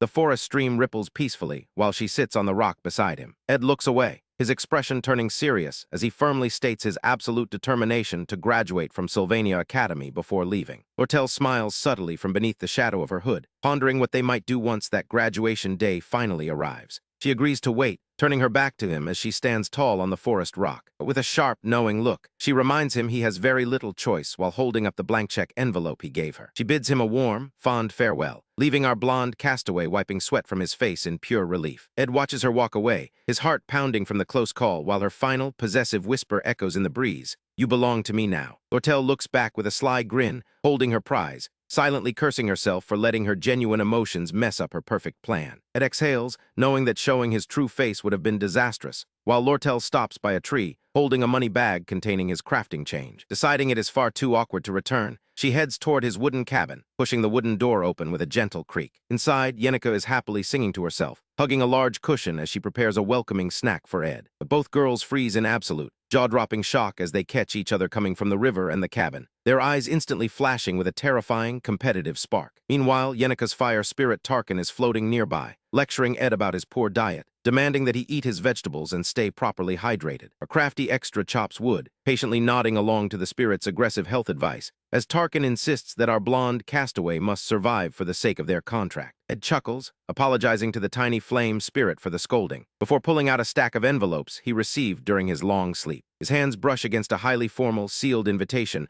marked with a dark, ominous wax stamp, bearing the unmistakable, chilling name of Professor Glast, the formidable final boss of Act 2. Because Ed was unconscious, he missed the initial summons, but he knows the dark, tragic finale of this act has already begun. He remembers that Glast is obsessed with reviving the legendary sage, Sylvania, believing that only supreme talent can change the course of history, unlock aspectual magic, and distort the very laws of reality. Glast desperately needed the sage's sealed grimoire, which Lortel sneakily purchased right out from under his nose. Driven to madness, Glast is destined to steal the grimoire and attempt to forcefully inject Sylvania's powerful spirit into Ilatrice. It is a truly twisted, madman's narrative until Taylor McClure steps in to heroically save her. Haley will eventually storm the secret laboratory beneath the academy, leaving a defeated Glast to make an abrupt, cryptic statement before plunging from the top of the glowing magic tower. Ed tries to recall those final, haunting words, but they slip through his memories. Inside a dark, heavily locked chamber, the sealed grimoire rests, while Isla sits on the cold stone floor in absolute terror. She screams, desperately telling a towering, monstrous silhouette to stay away. But the dark figure simply mockingly asks if she fears the demon of the waterway. Shadow looms ominously over her metal cage, as Isla cries out, blaming them for this living nightmare, sobbing in deep, helpless misery. Ed looks up, snapped back to reality by a sharp voice calling his name, as Isla stands before him in the classroom, accusing him of being heartless. He stares down at her with a calm, unbothered expression, while she crosses her arms, complaining that they were both victims of the kidnapping. Our forest survivalist simply listens in silence,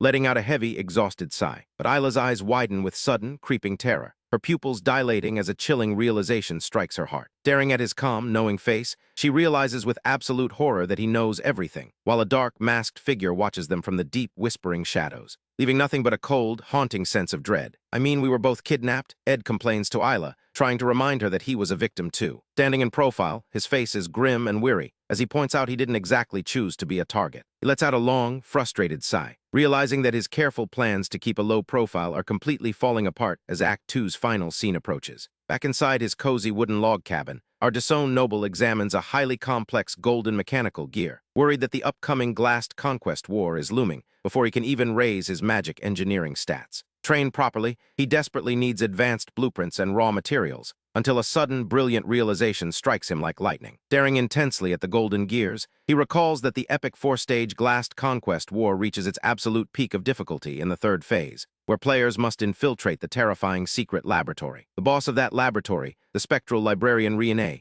is a nightmare to defeat without the Sword Saint's specialized combat forms. But while that life-or-death challenge is strictly Taylor's problem to solve, our forest survivalist is far more interested in the treasures hidden within the library. It is a goldmine of priceless magic engineering blueprints, including at least a dozen high-tier schematics and 2 legendary-grade designs. A determined gleam returns to his eyes, as Yenica cheerfully pours a fresh cup of tea in his cozy cabin, leaving our muscular survivor lost in deep, calculating thoughts. Meanwhile, at the Grand Academy, professors are busy discussing the upcoming semester, confident that integrating talented new students midterm will cause no disruptions to Class A. Professor stands at the podium, delivering his lectures, while a student questions the ridiculous hype surrounding these supposed geniuses. Ziggs and Lortel sit together at a table, discussing Glast's notoriously empty classes, noting that while Isla Triss is terrible in combat, her affinity for aspectual magic is legendary. Ziggs looks deeply concerned, wondering aloud if Class A enrollment should really be determined solely by raw, inborn talent. Professor Glast fixes them with a piercing, icy glare, demanding if Ziggs believes he is ruining lives by ignoring the slow efforts of untalented students. The professor looks down at his silent class, coldly declaring that premature confidence is a poison. He believes that feeding false hopes to the untalented is the fastest way to ruin them. Watching the lecture,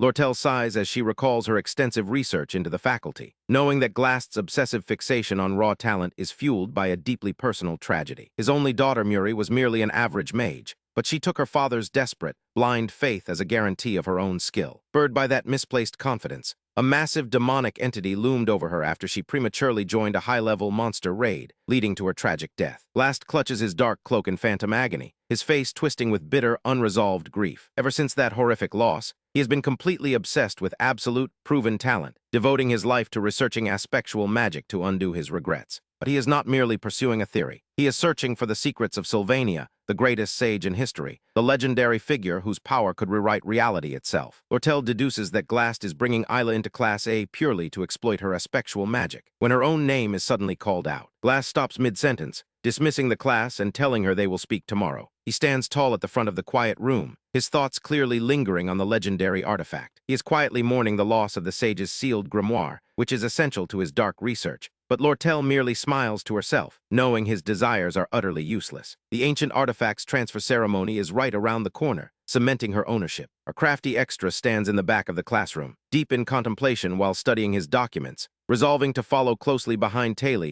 as he storms through the secret laboratory. While Taylor uses his Sword Saint techniques to shatter Glast's traps, Ed plans to sweep in behind him, rescue Isla, and loot every legendary item left behind. He reviews his technical notes on the invaluable artifacts, focusing on Glock's Eye, which dramatically boosts mana and skill proficiency, and Delheim's Hourglass, a legendary tool capable of reverting time itself. With a sharp slam, he closes his book, standing up with a look of quiet determination. He approaches Yenika, preparing to talk, when she reacts with a sudden, startled gasp. But before they can speak, a voice calls out to him, as Assistant Professor Claire informs Ed that Professor Glast has summoned him immediately. She mentions that Yenika told her about visiting his forest cabin, prompting our blonde castaway to calmly agree, heading toward the main building. He arrives at the grand, imposing academy headquarters, stepping up to the heavy door of Professor Glast's private office. Inside, Isla Triss shrieks in pure panic at the sight of Ed, her mind flashing back to the time he shot arrows at her in the forest. Though Ed secretly justifies it as a past necessity, she remains absolutely terrified as he looks down at her with a calm, silent intensity. Ed's eyes sharpen in a split second, making Isla flinch as paper documents begin to swirl in the air. With a heavy thud, Ed slams his hand down onto a stack of research papers, scattering the files across the office as Isla screams in terror. Ed panics internally as he grabs a sheet of paper, his fingers pressing down on a highly detailed file containing his own profile picture. Realizing Glast is actively investigating him, his expression turns dark and serious. His eye narrows in a flash of calculation, and he draws his survival dagger, intending to intimidate Isla into silence. He takes a swift, silent step forward, just as the office door is violently thrown open. Professor Glast steps into the room, his eyes cold and severe. Isla instantly screams for help, pointing at Ed's drawn dagger and accusing him of threat, while the old professor calmly walks toward them with clenched fists.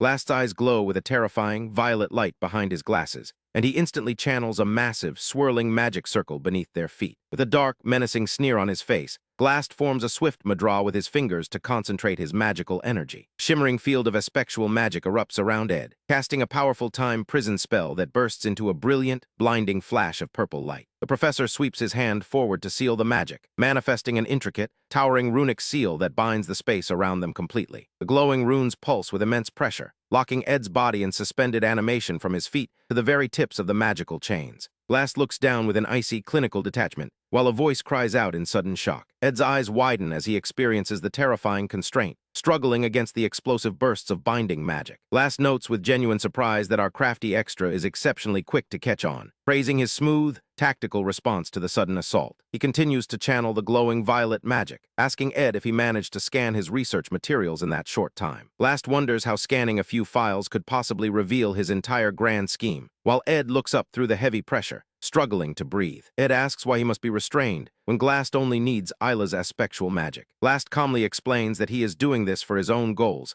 advising Ed not to take it personally. Ed catches his breath, his mind racing through the scenario. He stares intently at the professor, knowing that escaping would only make him a target and disrupt the game's timeline. If he gets kidnapped here, he will be locked in the secret lab right beside Isla, which is basically a direct bus ride to the treasures of Phase 3. Yielding to the situation, he stops fighting, piquing Glast's curiosity as the professor asks if Ed has decided to fight back, or if he is actively scheming a new plan. Glast notes that being cooperative is actually a decent deal for him, as the time prison cage solidifies around Ed, and loose papers continue to swirl in the magical storm. The professor maintains his absolute focus, keeping Ed suspended in midair. As they look over Ed's academic files, Glast recalls Claire's immense surprise at how academically successful Ed is while surviving alone in the wilderness. They examine a magical crystal ball displaying Ed's cabin, remembering his extraordinary combat prowess in past battles. Yet Glast dismisses his combat style as merely the desperate approach of a weak person, watching Ed's body glow with the binding runic magic until he is completely enclosed in the glowing cage, coldly declaring that all his desperate struggles are utterly meaningless. As a grandfatherly hand drafts his final journal, the legendary Glock looks down at the sleeping girl who became his entire world, dedicating his last magical travelogue to the little genius before slipping away forever. Years later, Lucy wakes up on the academy roof humming to herself, gazing peacefully up at the sky, only to realize her dried beef stash is completely empty, leaving her stranded and confused without a single snack. Over in the grand conference hall, Sylvania's elite gather for a crucial meeting, where our clever merchant Lortel sizes up her negotiation partner, noticing how this dark, elegant patriarch Crepin Rothstaler carries the same physical features as Ed, but feels entirely devoid of warmth. He secretly sells him the sage's grimoire for a staggering 12,000 gold coins, hearing that Elt's mercenaries are already closing in on the academy. Just as the headmaster relinquishes his connection to the glowing artifact, a sudden surge of violet energy tears through the room like a physical shockwave, and Professor Glast himself emerges from the shadows to snatch the prize away. He vanishes in a flash of blinding light, leaving the merchant in absolute panic, since losing the scroll means losing her only excuse to keep visiting our crafty extra. Deep in the underground waterways, Lortel is weeping on the cold floor of a prison cell, while our blonde castaway tells her to keep her voice down unless she wants to wake the beast next door. Their warden Coom warns them to behave themselves, but as soon as the researcher turns his back, Ed tries to coax the terrified merchant closer. She screams and threatens to bite her tongue if he takes a single step, forcing our muscular survivor to sigh and offer a surprisingly soft apology. Suddenly, a tiny golden fire spirit named Mug bursts into the cell, frantically checking our disowned noble for scratches before happily landing in his palm. Lortel can only stare in disbelief at his spirit summoning talents, as the little spirit explains that he bypassed dozens of monsters and researchers to find them. The tiny elemental laughs hysterically while reassuring them that rescue is on the way, but Ed realizes they cannot afford to wait and whispers a secret command. Using a spark of basic magic, our crafty extra triggers the cell lock and slips the keys away from the stunned researcher before handing them over to Lortel. He demands a simple yes or no, ordering her to sell him out the instant the guards realize he escaped. With a firm step, our blonde castaway dashes into the pitch-black corridor, trusting his elevated stats and metagame knowledge to handle the minor variables.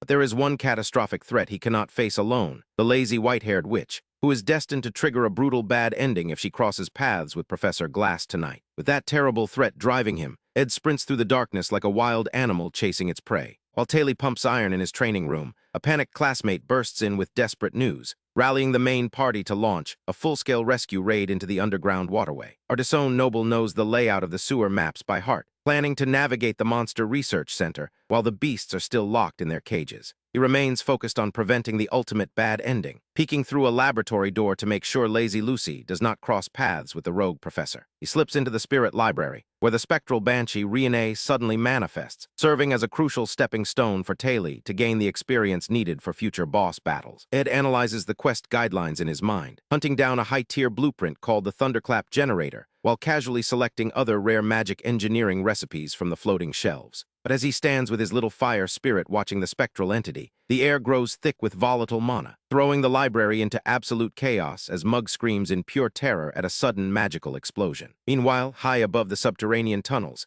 the Academy grounds are still reeling from the violent theft of the sage's grimoire. Lortel discusses the disaster with Headmaster Obel, who reveals that Professor Glass has dabbled in the 3 ultimate magical taboos: pursuit of immortality, resurrection of the dead, and time travel. Glast's true goal is the resurrection of his deceased daughter, Muri, a tragic revelation that leaves the merchant completely stunned. Before she can process the news, a messenger bursts through the doors to announce that Glast has fled into the waterway with 2 captured students, including none other than our crafty extra. Lortel knows she should wait for the headmaster to handle it, but the distant rumble of a massive fire spirit forces her to throw on a hood and charge into the tunnels herself. Deep inside, the third-year alchemy prodigy Dorothy stands guard, blindly believing that her rogue mentor has a noble purpose. But she is quickly overwhelmed by Yenica, who is possessed by a dark spirit and demands to know where Ed is. Snapping out of her trance, a confused Yenica feels guilty for knocking Dorothy out, gently tucking the unconscious girl under a warm cloth. She drifts off into a vivid daydream where she rescues our blonde castaway, who immediately proposes to her in a rush of tearful gratitude. Lortel arrives just in time to shatter the delusion, telling a desperate lie that Ed was already rescued and is tucked in bed waiting for her. Lortel silently vows to eliminate her pink-haired rival, while wondering who could have possibly got to Ed first. Agreeing to split up and search different sections of the waterway, Yenica dashes down one corridor with glowing eyes, while our muscular survivor creeps through the heavy mist nearby, completely unaware that his beloved friend is about to launch a devastating spell right at his face.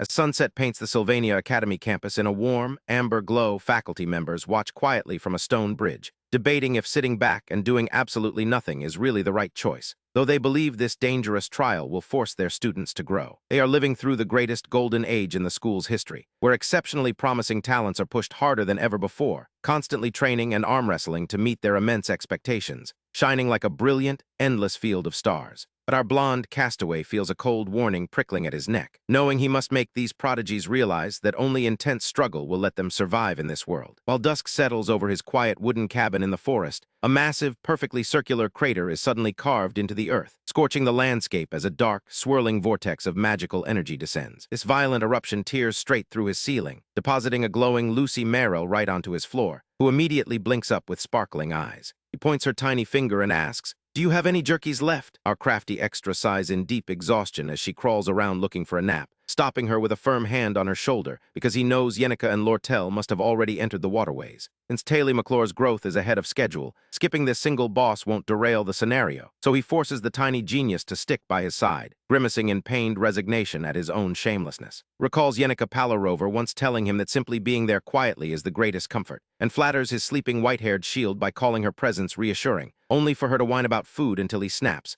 "Enough with the jerkies, please," ordering her to stay with him until they escape the darkness. Our muscular survivor hoists the sleeping girl onto his back and runs rapidly down the damp stone corridors. Scanning the tense, dripping shadows, he spots glowing red eyes nesting on the high pipes, just before a swarm of aggressive giant bats swoops down to attack. Unleashing a glowing circle of fire with a calm shout of ignition, he burns the flying pests to cinders, raising his magical proficiency while he catches his breath amidst the smoking debris. Deeper in the maze, Lortel Ketchum senses a concealment spell lingering in the air, realizing there is no time for sweet words as she presses her hand to the stone wall, feeling her own racing heartbeat split seconds before a massive magical blast shatters the brickwork and blows her backward. Emerging from the dust, our disowned noble casually greets her, explaining he was kidnapped while holding a heap of advanced crafting blueprints, and immediately asks if she can help carry his heavy loot. Lortel gapes at the highly advanced formulas in utter shock. Yenica Palarover spots the sleeping Lucy clinging to his back and completely panics, recalling how she once almost burned the forest down from blushing after a simple walk home with him, and fumes internally at how nonchalantly he treats other girls. Capitalizing on the chaos,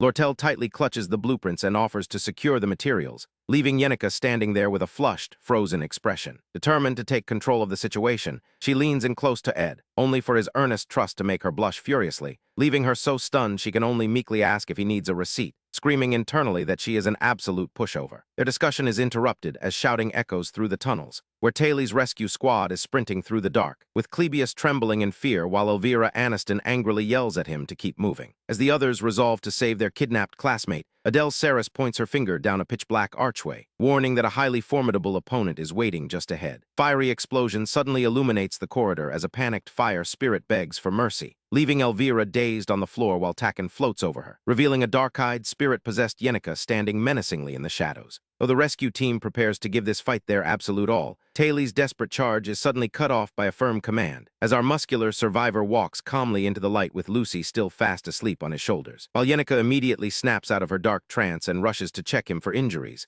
the rest of the squad watches in awe, recalling how Ed once held off multiple superior opponents, using only basic elemental fire and sheer tactical brilliance. Surrounded by roaring fire spirits, the hidden mercenaries watch his arrival with growing dread, realizing that while Yenica alone was manageable, facing her alongside Ed Rothstiller leaves them with absolutely zero chance of survival. Deep in the humid, stone-walled underbelly of Sylvania, our forest survivalist guides his small team through the blue-glowing gloom, ordering the non-combat personnel to stay back and follow him closely, knowing the enemy is clutching bags of high-value scrolls that could turn the tide of this rescue. Consulting his mental timeline of the original game, our crafty extra decides he must keep Ziggs close for the next episode, urging them to find and rescue Isla as soon as possible. Turns to Taylor McClure with a serious look, knowing she is the one destined to shoulder the final boss scenario, right before Glast's colossal magic tower summons dread spells across the skies. Though the coming trials will test their absolute limits, he bids them good luck and watches their silhouettes vanish down the dark, watery tunnels.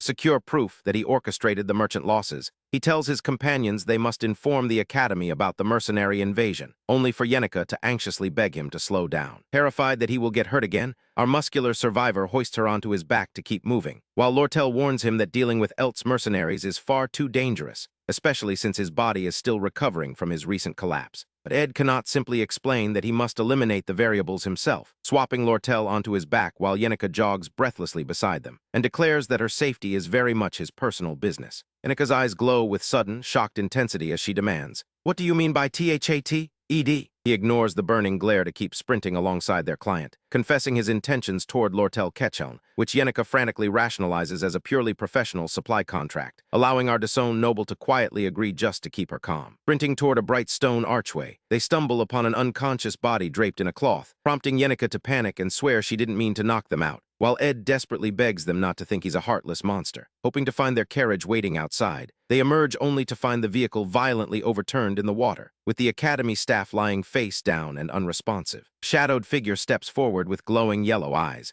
as Golden King Elt boasts that he purged the company records, revealing Lortel's trembling assistant who betrayed her under a simple threat. Lortel merely offers a chilling, practiced smile, which the smug merchant dismisses as a useless defense, sneering that it would be a pity to ruin her beautiful face with torture. But our blonde castaway's eyes suddenly flash with intense red mana as he launches forward with blinding speed to parry a sudden blade strike, sparks flying in the dark as they stand back-to-back to defend her. While Lortel summons a protective spell and mocks his reliance on sellswords, the mercenaries draw their bows under Elt's ruthless command, surrounding the dark lake with the continent's finest killers. A rain of magic-infused arrows suddenly darkens the night sky, but Yenica and Ed stand side by side to meet the barrage, as she summons a massive spirit bird that deflects every lethal projectile. Moving dynamically through the defensive barrier, they watch in shock as Elt pulls a glowing artifact from his coat, unleashing the purple aura of Belarus's prejudice to completely suppress all nearby mana. Ortel screams in panic that their magic is completely useless, yet our crafty extra merely smirks at the unfolding chaos, muttering that this is still much better than losing his life. Recalling Elt as a greedy mid-boss destined to be backstabbed by his own daughter, Ed looks down at the bundle on his back and commands, "Lucy." Yawning groggily, the lazy genius rubs her eyes and grumbles, "God, you people are noisy." And then her eyes snap open with an explosion of terrifying, unrestricted power. While far away in the whispering woods,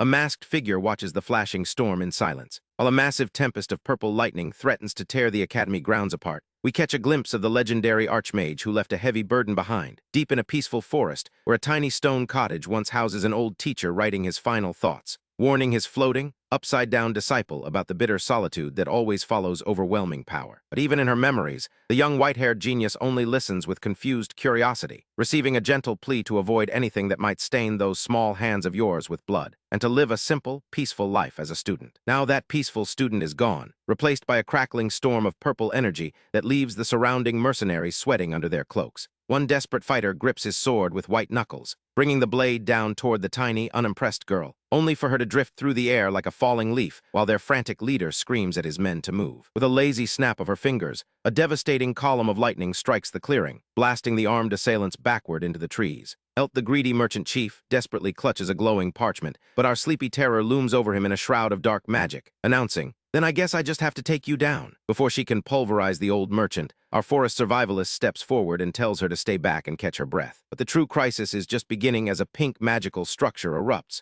triggering a terrifying phenomenon known as the descent of the magical realm. Looking toward the massive glowing towers in the distance, our blonde castaway whispers, "Good timing," knowing that the actual main character of this world has successfully cleared the underground ruins, gathering the strength needed to stop their rogue professor. Yet, as our crafty extra calculates his next move, the white-haired prodigy quietly reveals that this magic makes resurrecting the dead actually possible. In the original game, she would have slept through this entire crisis, but waking her up early triggers a secret path where the resurrected soul is none other than her departed master, Archmage Glock. It is a tragic route that turns our favorite sleepy cat into a brutal boss, shattering players with an unbeatable bad ending. Back in the freezing rain, Elt's mercenaries activate Belarus Prejudice, a legendary artifact designed to suppress all magic in the area. Believing they finally have the upper hand, the cloaked attackers lunge, only for our muscular survivor to coolly cast Wind Blade to push them back, leaving the mercenaries completely dumbfounded. The immense pressure of Lucy's passive mana is simply too much, cracking the legendary artifact before shattering it into a million pieces. Sensing certain death, the lead mercenary can only watch in absolute terror, but our forest survivalist gently steps between them, recalling her master's dying wish to never stain her hands with blood. Reluctantly, the white-haired storm subsides,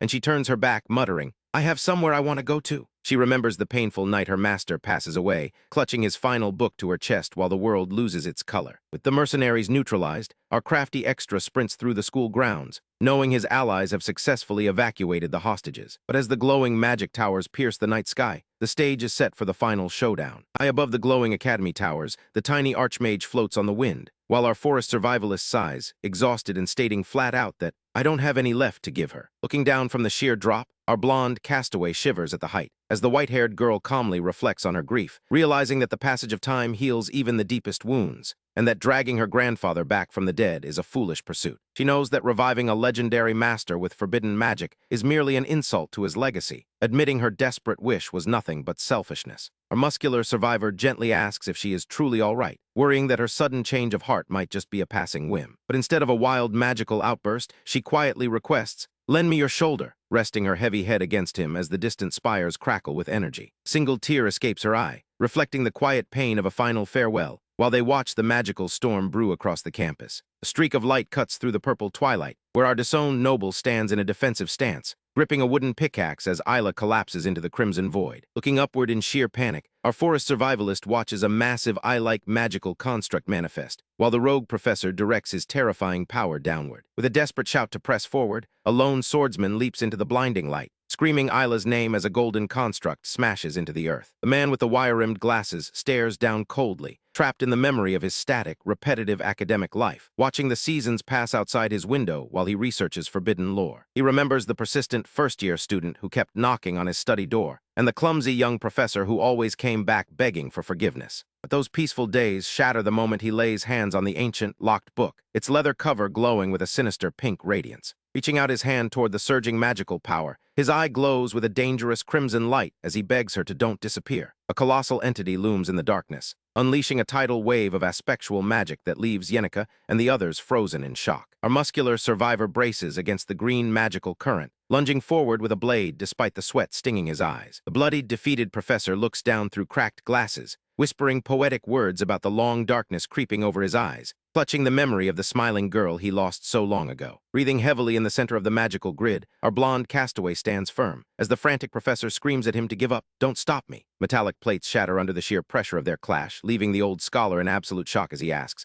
"Is that a swordsman form?" Screaming that his struggle is not in vain, the bloodied professor channels his remaining life force, summoning a massive, jagged crystal of ice to end the duel once and for all. While our blonde survivalist watches the magical remnants fade into dark silhouettes, a shadowy figure stands before a glowing interface, right under a towering spire that pierces the purple storm. Yenica wastes no time clearing the mercenaries off the island, rushing through the brush with only one thought on her mind, which is making sure Ed is actually safe. She finds him catching up with Lortel, while a very sleepy Lucy clings to his sleeve like a stubborn burr, leaving him completely baffled when Yenica suddenly bursts onto the scene. Round them, injured and weeping students limping away from the ruins paint a grim picture, forcing our disowned noble to realize the heavy toll this battle has taken. Suddenly, her giant fire spirit Takken manifests in a burst of embers as Yenica lands before him, her usual cheerful demeanor completely replaced by gravity. She reveals that Takken detected a massive surge of aspectual magic coming from a hidden tower in the northern forest, a structure that should not even exist on this island. Ed quietly ponders what Professor Glast has been plotting, knowing that while he tries to avoid interfering, letting a powerhouse of Glast's caliber survive could completely derail the future scenarios he needs to navigate. Slipping into the dark woods to investigate, Ed finds the defeated professor slumped against a massive tree, his clothes heavily stained with blood as he delivers a weak, mocking greeting about curfew. Glast coughs up blood while staring bitterly at the moon, admitting with a tired laugh that he always knew this reckless plan was bound to fail in the end. Confesses that he originally kidnapped Ed to exploit his exceptional crafting talents, but the plan immediately fell apart when our muscular survivor hilariously fainted from sheer overwork and escaped the moment he woke up. Glass stares at his bloodied hand, murmuring that the 17 years he spent with his daughter were the only time he was truly happy. But Ed gently reminds him of Assistant Professor Claire, pointing out that her 9 years of dedication would have reached exactly 17 years by his retirement, and she is crying for him right now. Glass was stubborn, arrogant, and thoroughly impossible to like. Yet both Claire and Dorothy regarded him as a precious mentor who recognized their hidden potential when the rest of the academy dismissed them as talentless. Even as he claimed the talentless had no value, he spent his life secretly nurturing them as if trying to prove his own daughter's worth, ensuring he would remain in their hearts as a brilliant, if deeply flawed, scholar. With his final breaths, Glast weakly lifts a decorative key and presses it into Ed's palm, mocking him that he will now have to clean up the mess with his own hands as a fitting punishment. He explains that the key unlocks a secret safe beneath the desk Riene guarded, gasping out a final instruction to handle it before the academy investigates, before his voice fades away on Lucy's name. The girls join Ed under the moonlit Zelkova tree, standing in solemn silence as Professor Glast closes his eyes forever, looking as though he has simply fallen into a deep, peaceful sleep. Sometime later, an Imperial investigator notes that Ed has somehow been at the center of every major incident at the Academy, commenting dryly on his unbelievably terrible luck. Ed calmly sticks to his carefully drafted report, explaining that Glast kidnapped him, but he managed to escape to find help, leaving a distrustful and immobile Ayla behind purely to secure rescue. The monocle-wearing investigator looms close and admits he is highly suspicious of Ed's sly behavior, sensing that this seemingly clueless student actually knows far more than he lets on. Because Ed is technically a victim of the Academy's massive security failures, the monocle-wearer reveals that they are granting him a massive reward to make up for the negligence. Stepping out into the hallway, Ed is met by a worried Yenica, who quickly feigns a minor back injury the second she realizes he is completely unharmed, hoping to fish for some sweet sympathy. Instead, Ed falls into a deep spiral of guilt, confessing that he feels like a toxic burden and suggests they should probably keep their distance, sending her into a total panic as she frantically screams that she was lying. To change the subject, Ed casually mentions his reward, letting slip that starting next semester he will be moving into Dex Hall, which makes her face light up with pure, unadulterated joy. While Ed sighs with relief at the thought of a warm bed, he stands outside his rustic cabin in the woods, realizing his wild days of playing forest survivalist might finally be coming to an end. For a heavy, overcast sky, Lucy drifts into a vivid dream of her childhood in the dark, foggy Ramelin Mountains, wandering toward a cozy wooden house where her old master sits bathed in golden light. The warm memory instantly warps into a terrifying nightmare as the old man turns into a skeletal figure, screeching about why she let him die, before she suddenly snaps awake in her bed as a maid calls out to her. Flipping away with high-level spatial magic, Lucy is soon sitting on the wooden porch of the forest camp, watching Ed walk by while sadly realizing their cozy outdoor routine is nearing its end. Later in class, our crafty extra uses her cat-like behavior as a perfect lecture example, explaining to the students that the best way to control a feline spirit is simply to ignore it. While the classroom erupts in laughter over how hard dating must be, Ed wraps up his presentation, only to get a sudden request to report to the office immediately. Lortel sits in her office with a snake coiled on her arm, offering him a spot in the Academy's scholarship program to assist Assistant Professor Claire, who is drowning in work left behind by Glast. This means handling end-of-semester evaluations and the upcoming freshman placement tests,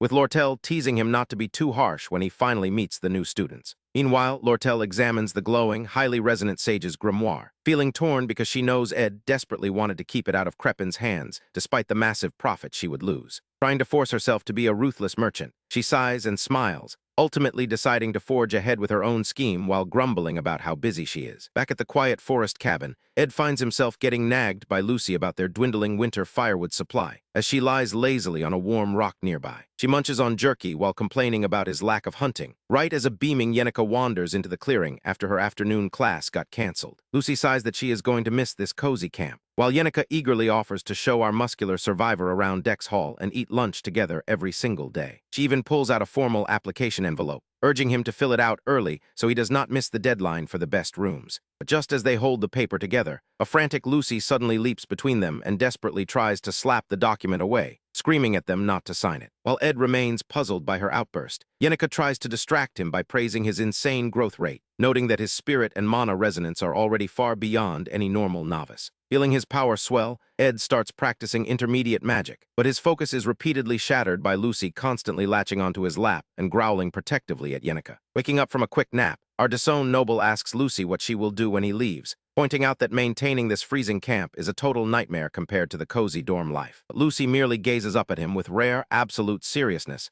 insisting that wherever he goes next, they are going together. While the original game's tragic paths show our blonde castaway consumed by raging dark fire, with his face battered and bloodied beyond recognition, our transmigrated hero is determined to escape that grim fate, even as the survival guide's invisible interface reminds him of the brutal reality of this academy. Prepare for the upcoming trials, Ed secures a heavy rope around a stout tree trunk, letting the thick coil plunge deep into the dark, yawning cavern below where he soon slides down, hanging in the darkness like a spider on a thread, and grunts, asking her flat out, "Why did you follow me to a place like this?" He continues to lower his weight down the textured stone wall, while Lucy floats effortlessly beside him, lazily insisting, "I could have helped you get down here with my magic." Our muscular survivor exhales a weary sigh as his boots touch the cold cavern floor, knowing he needs to master this climb without relying on any external help, especially since he will have to make this trip multiple times to haul away everything hidden inside. Looking around, his eyes land on the glowing mechanical orbs lining the dusty shelves, which are far too heavy and numerous for him to carry back in a single run. Instead of the shelves, he searches the floor and uncovers a secret safe panel, which he unlocks using a glowing, intricately designed key, only for the heavy lid to swing open and reveal the true prize, unleashing a sudden burst of magical fire that envelops his entire body, forcing our crafty extra to widen his eyes in absolute astonishment. As they make their long way back toward the distant light of the surface,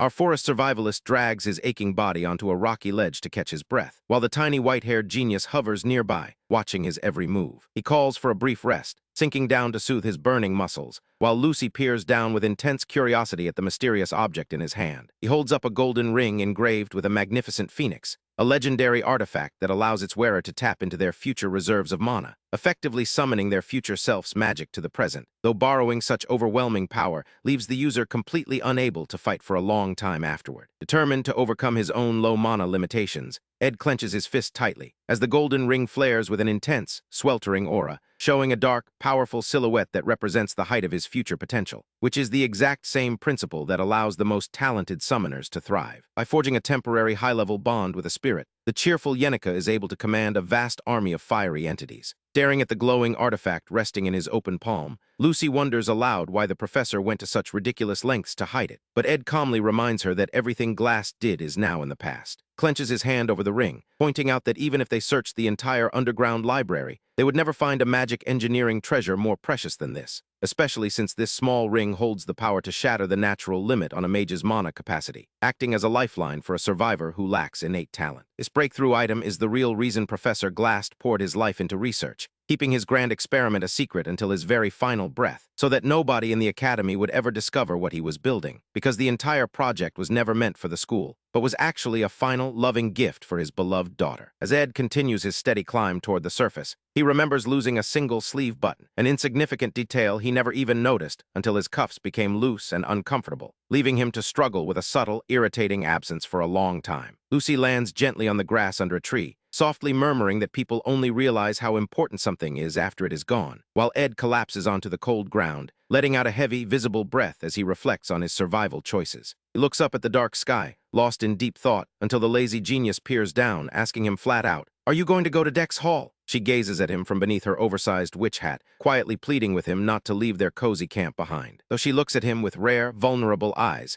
Ed forces his mind to remain completely neutral. His thoughts weigh the warm, structured comfort of the dormitory against his rustic forest cabin, struggling to decide which path will truly serve his long-term survival. Living outdoors in the dead of winter is undeniably brutal, making the warm rooms of Dex Hall seem incredibly appealing. Yet moving there would invite constant scrutiny from the main characters. His contemplation is broken when Lucy blinks at the sky, wondering if it is about to rain, though the clear night sky quickly proves her wrong. Ed brushes off her random distractions, focusing on the magical warmth of his campfire as he rests his weary body on the frozen ground. Lucy stands quietly in the freezing night air, her purple eyes reflecting the soft glow of the embers. Our disowned noble sits beside her in the quiet wilderness, realizing that he cannot manage all the preparation alone. He scratches his head, complaining that he has been too busy to gather enough firewood for the freezing months, and directly asks her to help him if she has any spare time, reminding her that they will both freeze if the camp runs out of fuel. To his absolute surprise, the lazy mage reacts with sudden, energetic enthusiasm, prompting Ed to ask if she is actually serious about helping with manual labor. He lies back on the grass,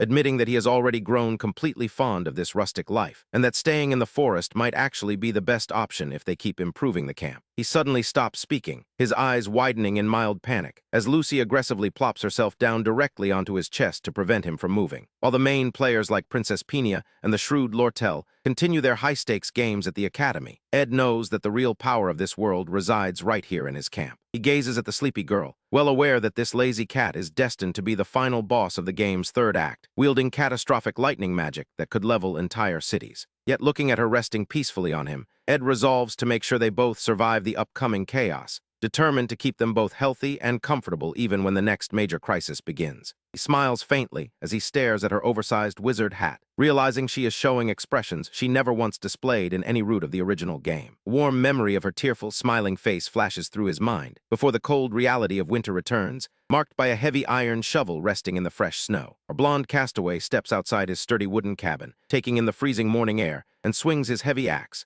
the iron blade splitting the logs as easily as a dry twig snaps underfoot, allowing him to stack a massive pile of firewood neatly inside his storage shed. With smoked sausages and cured meats hanging safely from the rafters, his immediate food and survival needs are finally secured, while his tuition problems have been completely settled by his new academy scholarship. This means our crafty extra no longer has to slave away working hourly shifts just to pay for his classes, glances back at Lucy, who is snoring softly and sleeping soundly in his warm bed, and quietly slips out of the cabin door into the brisk morning, letting out a long, steamy breath that hangs in the crisp air, before heading out into the snowy forest to face whatever the next chapter of his survival life brings. Winter snow blankets the grand campus of Sylvania Academy, but inside the warm and cozy Laplace bakery, a decadent tower of sweet pastries sits untouched on the table, as Yenica clutches her teacup in distress, complaining that her friends make her sound like a fish caught on a hook. Annie's Halen leans forward to deliver a stern warning, accusing her of falling completely under the spell of that notorious rogue Ed Rothstaler, while Yenica frantically tries to defend her feelings as a sleepy Claire quietly sips her tea between them. Although her perception of Ed has softened over the last semester, Annie's demands to know if Yenica's heart pounds so fast she cannot speak, or if she gets incredibly nervous when he looks her in the eye. Yenica blushes furiously, demanding to know why she is asking such embarrassing questions, admitting to herself that being around him simply feels snug and comfortable, which causes Annie's to slam her hands down and point a dramatic finger. She declares that this cozy comfort is the absolute worst path in romance, labeling it bad ending number 13, the dreaded comfortable girlfriend, warning her that a one-sided relationship where she just follows him around like a lost puppy is not a romance, but a mere follower dynamic, leaving Yenica completely groaning in defeat. Annie sighs, noting that winter break has officially begun, and as they hold hands, she warns her that they must find a solution before she leaves for the holidays. He suggests triggering Ed's natural desire to protect by acting fragile and clumsy, which Yenica finds incredibly logical since Annie's has studied countless love stories through her friends. Annie's looks away with a calculating glint in her eye, placing a cup down as she refines her strategy, sitting back with an air of absolute confidence. In the past, she always rejected any clumsy behavior from others, watching girls trip and drop papers with mild annoyance, or seeing glasses-wearing students smile sweetly while eating, as male students hovered around trying to win their favor. She recalls when people offered to help her carry heavy folders, which she always politely declined with a perfect, polite smile, determined to keep her flawless reputation intact. But now, carrying a massive stack of papers, she walks down the empty hallway, stepping into her quiet study room, where she drops the files onto her desk with a heavy thud, tying her hair back as she prepares to dissect her target. She opens the confidential file on the Rothsteller family, reading that Ed is the second in line of the strongest house in the empire, though she dismisses this public information as useless, noting that his father seized power the year Ed was born, making him the official heir at age 2. She notes he was baptized at age 5, trained in noble etiquette at 8, but judging by his abysmal first-year grades, he was never particularly bright. She dusts the shelves while reviewing his dismal academic records, her eyes reflecting the glowing magical dust, realizing he was raised in a highly suppressive environment, which likely instilled deep-seated, domineering ideas, despite having zero academic talent or notable abilities. This lack of self-confidence suggests he would prefer a pure, bright girl who makes him feel superior. She concludes that he wants a submissive, sacrificial partner who praises him constantly and depends on his wealth, planning to test if his feelings for Yenica are genuine, or if he is just another pathetic, selfish man. Smiling to herself, she realizes constructing this persona will be incredibly simple, and decides it is time to put her acting skills to the test. An unsuspecting student walks in with warm pastries, and Annie's happily offers to share them before they start working. But as she turns to tie her hair back, she deliberately fakes a clumsy trip, shouting in mock pain, as the teapot crashes to the floor, shattering like thin glass and spilling hot tea everywhere. She immediately feigns distress, whimpering about her clumsy mistake. She watches the student's reaction closely through her lashes, sighing with relief when they ask if she is hurt, standing in the warm, golden light of the room as she unleashes a dazzling, sparkling smile of pure gratitude, leaving her companion completely spellbound by her intense, glowing gaze. She hums softly, satisfied with her flawless performance. Later, our disowned noble stands politely in his school uniform, thanking her for taking care of his clothes, while Annie's, dressed as the Opheles hall maid, assures him it is no trouble at all. She notes with a sharp look that her lady seems deeply indebted to him, mentioning that she recently found blonde hairs on Lucy's clothes, and detected Lucy's distinct incense, sent alongside white hairs on Ed's uniform as well. She pointedly asks why he is still using formal speech with her, but when she urges him to speak informally, Ed deadpans that formal speech is actually far more comfortable for him. A bead of sweat rolls down his flushed face, under her intensely sharp, observant gaze, politely counters that, as the chief maid, she has enough people to manage without worrying about him. But Annie simply narrows her eyes, firing back that he is the one with far more complicated relationships to manage, leaving Ed standing in a daze as the faces of all the girls currently chasing him float in the air around him. She advises him not to let those burdens weigh him down, as it is his decision to make in the end, offering to handle his laundry now that Opheles Hall is fully restored and stable. Ed looks up at the massive, grand building, marveling that the academy managed to rebuild it in a single semester. Annie's explains they had to rush because the new semester is approaching, revealing that one of the prestigious new students has already requested to move in early. Ed's face instantly pales as he asks for the name. She confirms it is indeed Tanya Rothstaler, Ed's ambitious younger sister, whose purple magical aura looms in his mind, leaving our forest survivalist sweating in sheer panic. Meanwhile, Ziggs mentions his plans to visit his hometown, wishing to spend quality time with the librarian Elka as he talks about her with a warm smile. Ziggs balances upside down in an impressive handstand like an inverted acrobat, asking Ed if he intends to spend the entire winter break cooped up in this camp. Ed sits by the fire reading a book, explaining that he needs to study medium magic to save face as a third year. But Ziggs drops down, warning him not to push himself since he was only using basic magic a year ago. He notes that he cannot sense even a single drop of mana from him right now, placing a hand on Ed's forehead to check his temperature, only to find that our muscular survivor is burning up with a massive fever. Ed quietly admits there is a reason he cannot use magic for a while, keeping the toll of the Phoenix ring a secret. Ziggs nods, accepting his explanation without prying, before mentioning that Isla was asking for his cabin's location. He wanted to drag Teely over to apologize for their past misunderstandings, but Ed immediately slams his book shut, refusing to hear any apologies, insisting that he is not angry, but simply entirely indifferent, as Ziggs sits by the fire, realizing Ed truly does not care about past grudges. Ed smiles, thanking Ziggs for keeping his secret cabin location safe, tossing him a heavy pouch of gold coins as payment, explaining that he is converting Professor Glast's underground library, which is currently a massive mess that requires extra manpower to clean. Ziggs declines the money, viewing the grueling labor as perfect physical training, as Ed confirms he plans to use the space as his private magic engineering workshop. Ziggs shakes his head in awe of Ed's endless list of skills, from archery and survival to spirit magic and now engineering, encouraging him to succeed, as long as he does not collapse from exhaustion first. Ed reviews his massive winter break to-do list, which includes everything from expanding his cabin to contracting a high-ranking spirit. The next day, the scholarship students gather at the Grand Academy Hall, where Assistant Professor Claire stands completely slumped over her desk like a broken marionette, having been awake for 44 hours straight to finish the academy syllabus. Ed stands alongside his fellow scholarship students,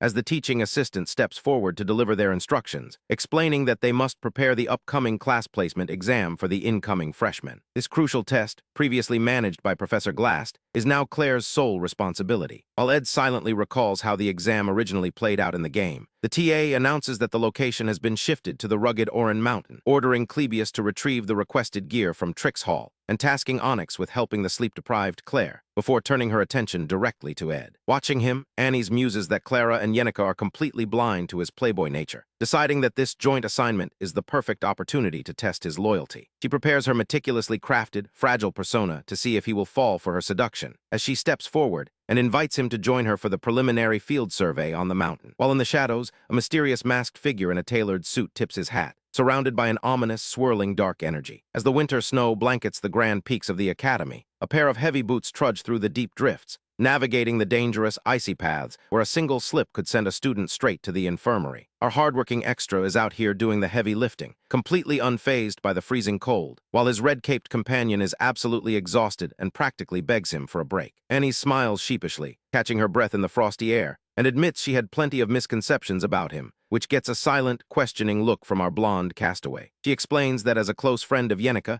she was terrified he might be a bad influence, confessing that her cold shoulder was just her trying to protect her dear friend. Instead of getting defensive, Ed simply hands over the student assistant paperwork, gently reminding her that handling all these duties alone must have been incredibly draining. He assures her that she has backup now, prompting a genuinely warm smile from the reddish-brown-haired girl. She grabs his sleeve, admitting she feels immensely supported by his steady presence, before softly asking about his public exile from the Rothsteller house. She leans in close, sharing that she faced a similar family crisis, struggling to survive at the academy entirely on her own strength. Her eyes flutter shut as she recalls the bitter isolation, whispering that it felt like I was alone for a miserably long winter. Ed looks down at her with quiet understanding, telling her she has endured it all incredibly well, and pats her shoulder to offer some comforting warmth. The sudden gesture catches her off guard, sending a flush straight to her cheeks, and she immediately fumbles her footing in the snow. She crashes right into his chest, clutching his heavy winter coat, and squeaks out a frantic excuse about tripping on a stone. Ed stares blankly at the smooth, snow-covered ground, thoroughly confused by this invisible rock, while Annie starts internally panicking over how incredibly hot her face is.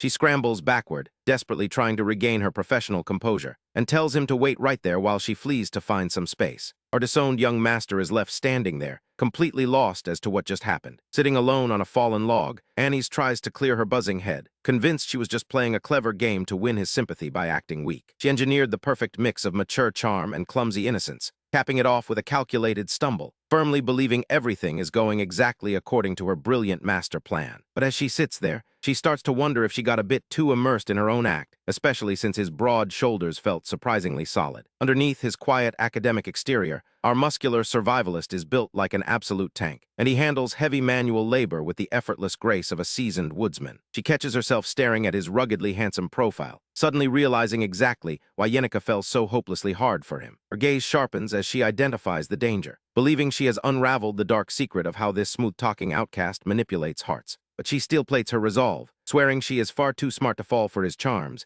even as she mutters his name like a solemn vow. Unaware of the massive conspiracy happening in her head, Ed sighs and continues his patrol, taking in the breathtaking, snow-swept view of the mountain range. But his peaceful days are numbered, because a true political villainess is about to arrive, a master of schemes who spins webs of influence with terrifying ease. This is Tanya Rothsteller, a noble prodigy aiming to seize the student council presidency, and she has arrived at the academy ahead of schedule to cement her power. Ed stands on the cliffside, wondering how his scheming sister will treat her exiled brother, knowing his game knowledge is blank on her since his character was discarded so early. Looking down at the sprawling academy, he can only call the looming political storm garbage, as the major players of Sylvania begin to assemble on the board. At the carriage gates, a wealthy entourage unloads heavy trunks, and Tanya tells her maid she has a crucial stop to make before checking into her room. She stands before the grand carriage with her arms crossed, muttering that she needs to sweep away the trash tarnishing her family name. Clutching a letter of encouragement from her father, she is determined to live up to his expectations, and sits down for an elegant tea meeting with a powerful senior. She immediately launches into a vicious rant about her disgraced brother, calling him an embarrassing stain, a crude and arrogant bluff who only got into the academy by pure luck. She assumes her host will easily see through his pathetic act, but she has completely miscalculated who she is talking to. The air in the room suddenly drops to sub-zero temperatures, and Tanya freezes in sheer, primal terror as a massive, spectral serpent looms behind her. Lortel stares down at her with glowing, predatory green eyes, her sweet smile turning bone-chilling, as her overwhelming magical pressure physically chokes the words right out of the arrogant noble's throat. Tanya gasps for air, trembling on the couch as she realizes she just insulted the one man you never badmouth around Lortel, while the golden daughter merely tilts her head, asking with mock innocence what could possibly be wrong. While the rest of the academy takes a relaxing winter break, our muscular survivalist is out in the freezing cold, working himself to the bone to check off an incredibly ambitious survival to-do list before the next semester starts. Between expanding his cabin and upgrading his workshop, he manages to unlock the mid-rank magic particle explosion, closely followed by another system notification confirming his mastery over Root's desire. With a simple flick of his wrist, he ignites a warm, roaring blaze in his outdoor fire pit, fully satisfied with his rapid magical progress. He steps inside his cozy wooden shelter, approaching the bed where a certain lazy genius is completely buried under the covers. He gently nudges Lucy to wake her up, asking her to help him light the stove. The sleepy witch merely snores, letting him carry her in his arms like a fluffy cat, before pointing a tiny, half-asleep finger toward the hearth to instantly spark the fire. She snuggles deeper into his chest, refusing to let go, but suddenly her nose twitches as she detects an unfamiliar sweet perfume on his clothes. Ed calmly explains that he was stuck doing student assistant paperwork with Annie's all day, which seems to put a tiny, concerned frown on the girl's face. She looks up at him with rare, soft sincerity, whispering, "Don't be sick. If you're sick, you might die." Her hand lingers near his shoulder, showing a deep warmth that goes far beyond her usual lazy antics, and Ed assures her that he is perfectly fine and managing just well. He smiles, promising that once this brutal winter ends, they will both be much stronger, prompting her to look up with a rare, shy request. She looks him in the eye, softly asking, "Can you pat my head?" Our crafty extra happily obliges, gently stroking her soft hair as they sit together by the warm hearth, until a familiar voice suddenly calls out from the snowy woods. Lortel stands in the clearing, smiling warmly at the cozy domestic scene, though she gets slightly flustered trying to explain why she sought him out in person. She offers him a lucrative deal, promising a massive reward if he helps her deal with a certain political nuisance, mentioning she can easily connect him with the prestigious Island family of archaeologists. Meanwhile, back at the main academy grounds, Tanya Rothsteller is trying to execute her grand political strategy, only to run face first into Ed's incredibly loyal friend, Ziggs. Hearing that she is the younger sister of his beloved senior, Ziggs immediately beams with joy and starts piling her arms high with expensive magic engineering tools, explaining that this particular training item is mandatory for new students to refine their magic. He keeps smiling, asking if she also needs the legendary Professor Delorf's personal elemental notes, shoving a massive stack of invaluable study guides and rare materials directly into her hands. Tanya stands there completely frozen, her arms trembling under the weight of the priceless academic treasures, as Ziggs laughs off her brother's notorious reputation, assuming it is all just a silly family misunderstanding. He proudly introduces himself, saying, "I'm second-year Jix and I'm Ed's junior." He adds that he is deeply indebted to Ed, praising him as a truly magnificent senior, leaving Tanya in absolute mind-shattering shock. He drops the entire box of priceless items onto the snow in sheer disbelief, unable to comprehend how her trash brother is treated like a beloved savior by the Academy's elite. Over in the student assistant office, the heavy workload continues, and a tired senior TA stretches at her desk, sighing that they can finally rest once the entrance exams are over. She praises Annie's for her seemingly endless stamina, but Annie's is secretly drowning in her own thoughts, recalling how useless the other scholarship students are. Our disowned noble, however, was a complete revelation, handling complex administrative paperwork with flawless, razor-sharp efficiency. Her friend sips her tea, asking Annie's how her shifts with Ed have been going, before whispering a secret she discovered while investigating the Opheles Hall incident. She reveals that she tracked Ed to his forest camp, expecting a miserable ruin, only to find an impeccably designed, highly organized fortress built entirely by his own hands. He sighs in awe at his relentless, hardworking nature, noting that he even managed to contract a spirit entirely on his own. Annie's looks down pensively, trying to keep her composure, and softly says, "He's just a decent, honest, and hardworking man." But her mind is secretly racing, cataloging how incredibly handsome he is,